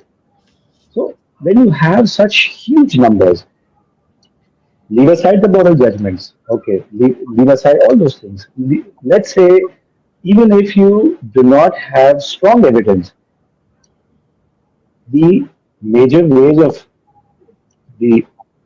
quitting right now is basically, just say no or something like that, willpower and blah blah blah, cold turkey. That's the only way available right now. And unfortunately, that has a success rate of only about 0.5% in India. In the West, it has a success rate of about 4 to 7%, it varies, but it's still less than 10%. What about the other millions of people who are dying? So if you have some sort of a new technology or some sort of a new process that helps to transition all those who want to quit but can't quit, put them on something safer. Quitting is awesome. Quitting is the best, yes. But for those who can't quit, if they switch, they can make such a big difference to their lives. And the fact that you are, this whole ban, if you look at it, it was announced by the finance minister. What's that? Is it a health issue? I don't think so. So when nobody is outraged, when you don't have these screaming headlines about our numbers of, total tobacco users, our numbers of teen smokers, teen BD users, teen Gutka users, suddenly we are outraged about something which is a fraction of the risk of real tobacco. that actually makes you feel sad. And then you know that it's not a health decision. It wasn't done in the interest of health. So definitely this film was factual. And I do hope I really hope Aman goes on to make a full length feature film on this. And I for one would definitely watch it and would definitely recommend all my friends, all my family, all my circle. They should watch this. I agree there with you, Kiran. I mean, this has definitely been a finance decision and not anything to do with health. I mean, and unfortunately, it's not just this government. Successive governments have, followed the same pattern here. Why don't we have health warning on packets of BDs? They proposed it. The entire community got together and started protesting. They took it off, saying that it's a cottage industry and we were, those people would lose their jobs. Okay, that was the explanation given for taking away that particular thing. So when you do look at these things, you realize that unfortunately, when it comes to tobacco harm, it's purely finance-driven motivation, which actually opens up the point that they're actually losing so much tax revenue by banning this and having, like Anand, like all of you have mentioned, the illegal vapes are making inroads like nobody's business this day, And Dubai just did that, okay? They realized that there were so many black market vapes coming in. They opened it up and said, okay, let's regulate, let's at least tax this thing, And so... I just add to that. So there was a paper from India, right? There was a paper from India because I think about 10 or 15 years ago. This is before vapes even came along, much before that. So that said that the use pattern in India is very different from the rest. So here we have only 4% of the people using cigarettes, 7% who use BDs, and about 21% who are using smokeless tobacco. So the Indian smokeless tobacco is not like snus, not like the one that we know as safer. This one is actually deadly. So this is more of your gutka, canny, zarda, etc. So the majority of the problem in our country is smokeless tobacco, which is 200 million users. You have about 28 million using cigarettes. You have about 72 million who are using BDs. Of these three, the lowest proportion is cigarettes, and they're taxed the highest. Problem is now, this paper, it's an excellent paper. So what they proposed is, let's tax all of these things, not just cigarettes. Let's tax everything and look at the impacts. So they ran a proper hypothetical scenario. If you increase the taxes on cigarettes from what they were at currently 15 years ago to roughly about 75% of the sticker price, you would make around 60,000 lakh crores or something like that. And you would save roughly around 10 or 15% of the smokers because they would not be able to afford the cigarettes anymore. Doing the same thing, increasing the sticker prices or taxes on BDs and on smokeless tobacco would save about 3 times as many lives, but would bring in only 1/3 the revenue. Yeah. So what has happened now, if you look at the situation now, about 20 years later, or at this time, so we've had the increase in taxes on the cigarette. They're still not up to what the paper said it should be. It's about 55% or so.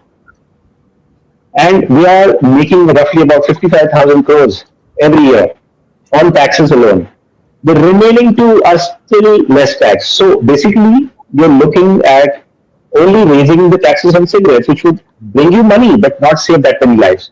If you had done the same for BDs and for smokeless tobacco in India, you would have saved 3 times the number of lives. Of course, you would have made less money. So if you look at it, it's pure economics. It's not a health decision anymore.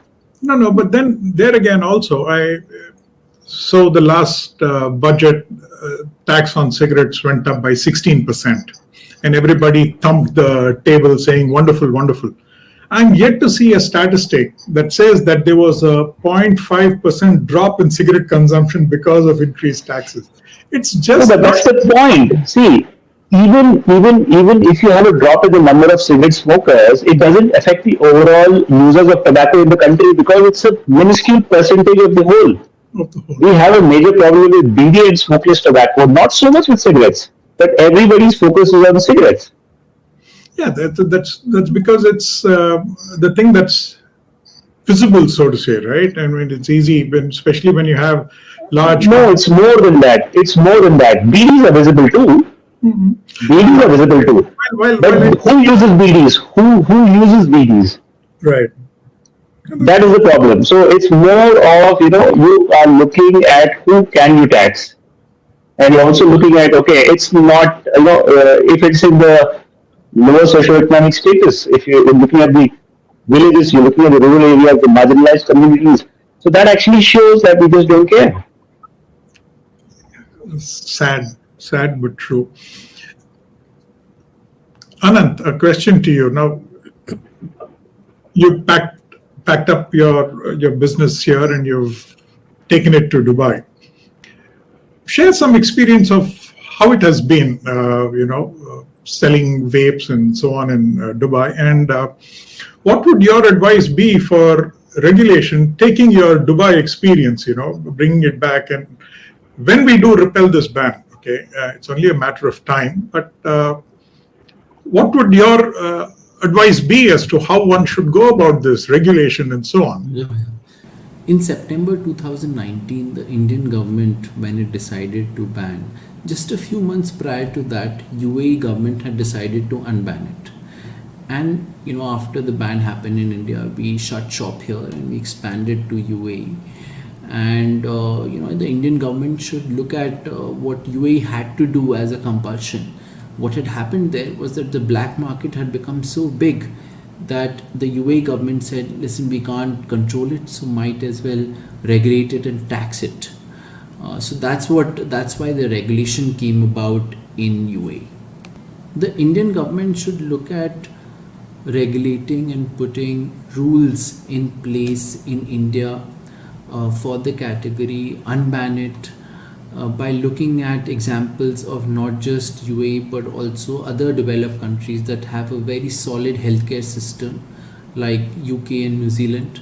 UK is in fact a pioneer in their healthcare and how they are using e-cigarettes as a tool to further reduce tobacco usage. New Zealand is another country that has embraced vaping as a harm reduction tool. And in fact, what they've said is that beyond a certain year, normal combustible cigarettes will no longer be sold to that age group. So what that happens is that in 60 to 70 years down the line, there will be no more tobacco users in the country, and they are going to use e-cigarettes as a tool to achieve that. No, that's true. I mean, there are, I agree, pros and cons of saying, you have a cutoff age and that it keeps progressively going, so that the 1 year that doesn't, because then you are giving that opportunity for an illegal market to kind of come in. In India, you have it different. We got a crazy amount of acreage that cultivates tobacco. The white man's brought it in to break the monopoly of China. Otherwise, we didn't have the damn thing with us, right? So those kinds of things aside, that's where, if you look at it going further down, like Doc Kiran also said, nicotine is not the problem. If you are able to take that nicotine out of the harmful tobacco leaf and just use that nicotine, it becomes safer. So, you could be looking at actually moving people out of tobacco cultivation into others with incentives, right? I mean, these kinds of things is the one that makes it work. I mean, in fact, that's an area which you should actually be looking at. I'm just curious. Do you believe something like that would actually be something which would tickle your mind, or perhaps be more informative there? Are we talking about sending the finance minister to Dubai or what?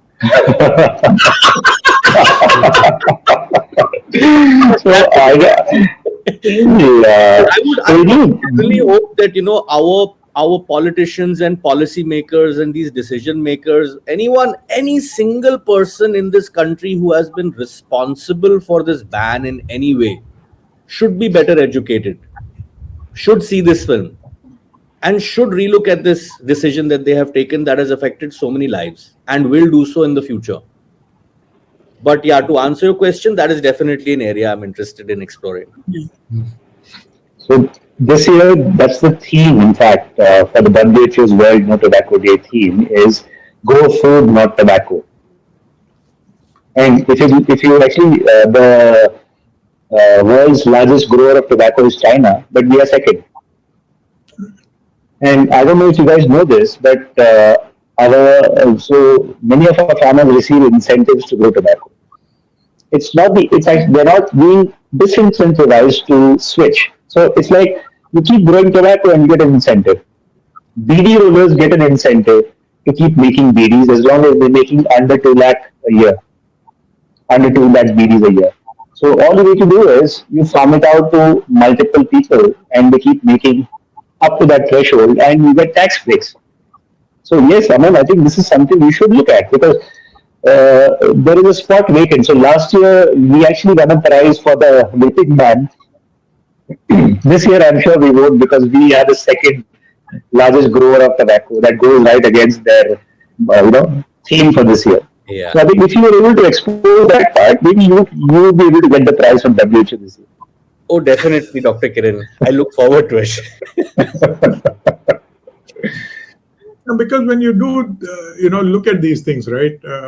It's the World No Tobacco Day, right? And tobacco cultivation isn't coming down.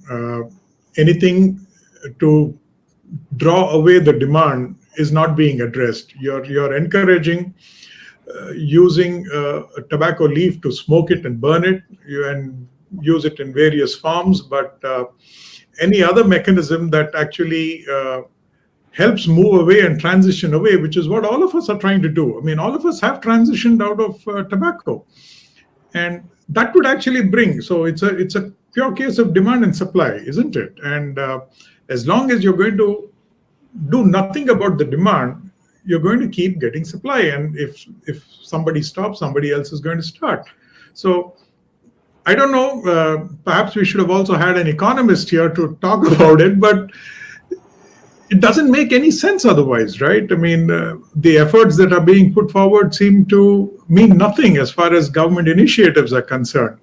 And they ban the only thing that was actually making a difference. Then they ban research on it. That doesn't allow you to even research the product. So you can't even have studies to show efficacy, not room for improvement, nothing is being done about it. We were talking about harm reduction on channels. Even that we are now getting a rap on our knuckles to say you're not allowed to talk about it. So where does this thing end? You can't stifle our right to be heard. We don't have to agree on everything that the government does, but we should be allowed to talk about it, right? And they should, at some point of time, see reason. That's always been our perspective here. We have a filmmaker who lets his movie talk, and he's talking now. This is what it is. But on this World No Tobacco Day, what would your passing remarks be, Aman, for on this day? Well, India is promoting digital, everything digital. So I do believe that they should follow that with smoking also. And strive for an India that becomes a digital smoking country. Hence, they should embrace vaping because it's a digital way of consuming nicotine. So yeah, that is my on World No Tobacco Day. I would encourage the government to use their digital policies and embrace that within their health policies vis-a-vis vaping and smoking.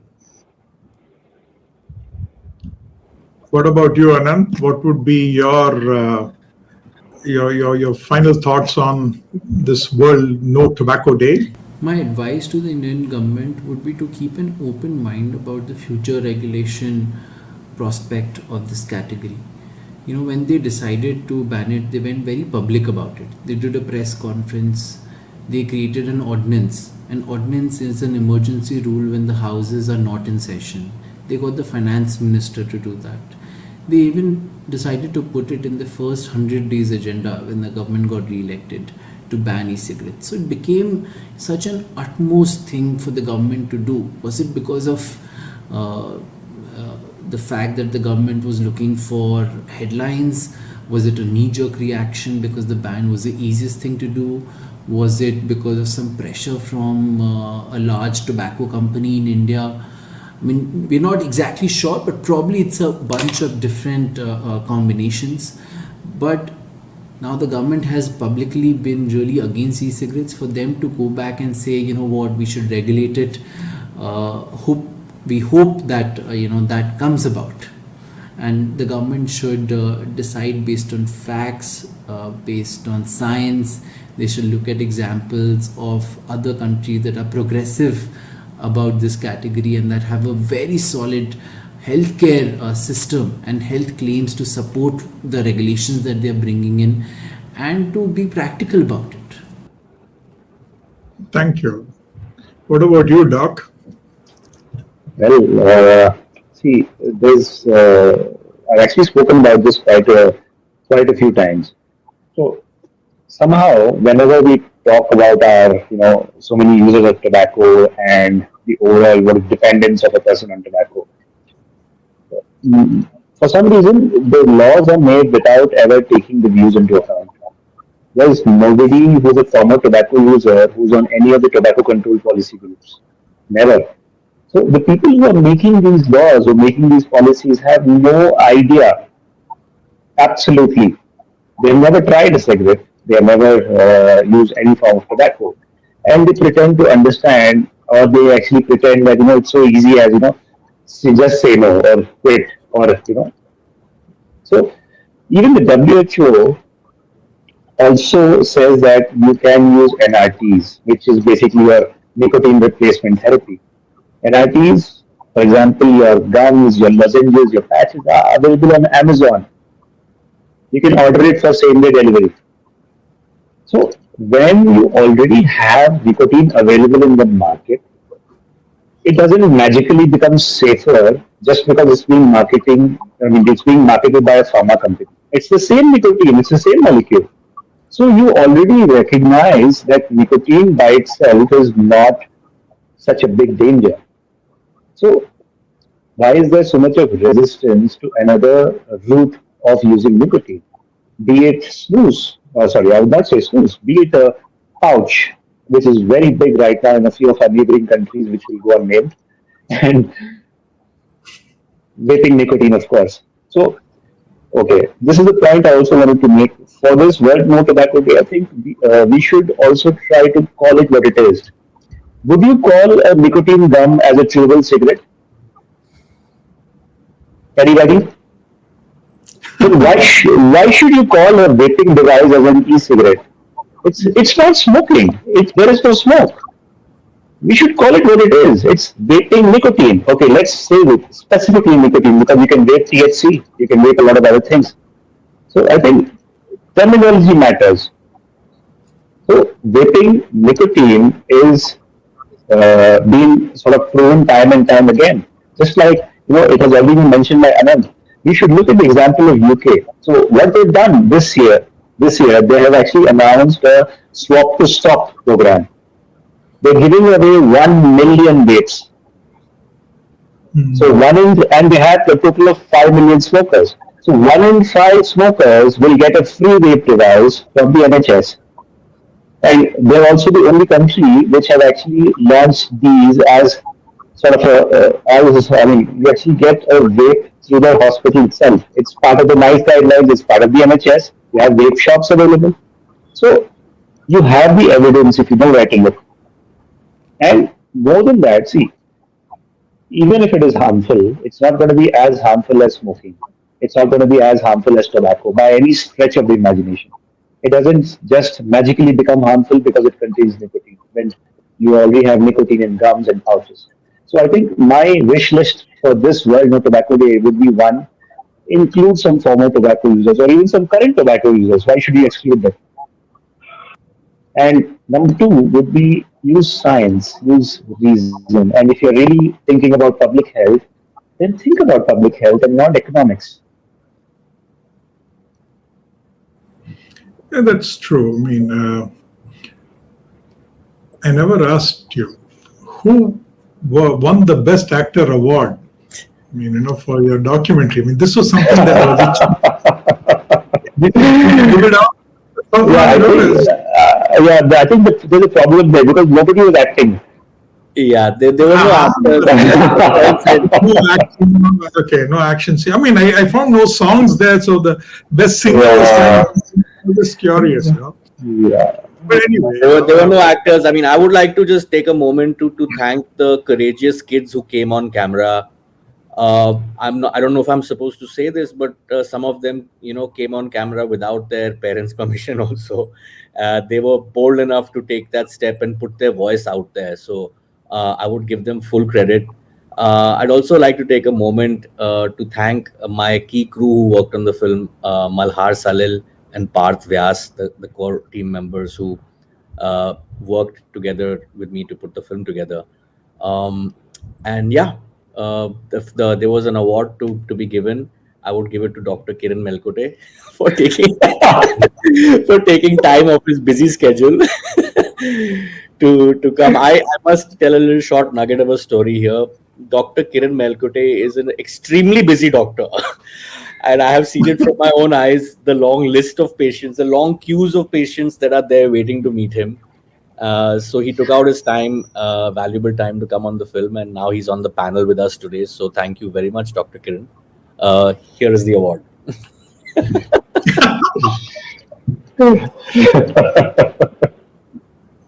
Well, as we draw this to a close, thank you everybody for watching.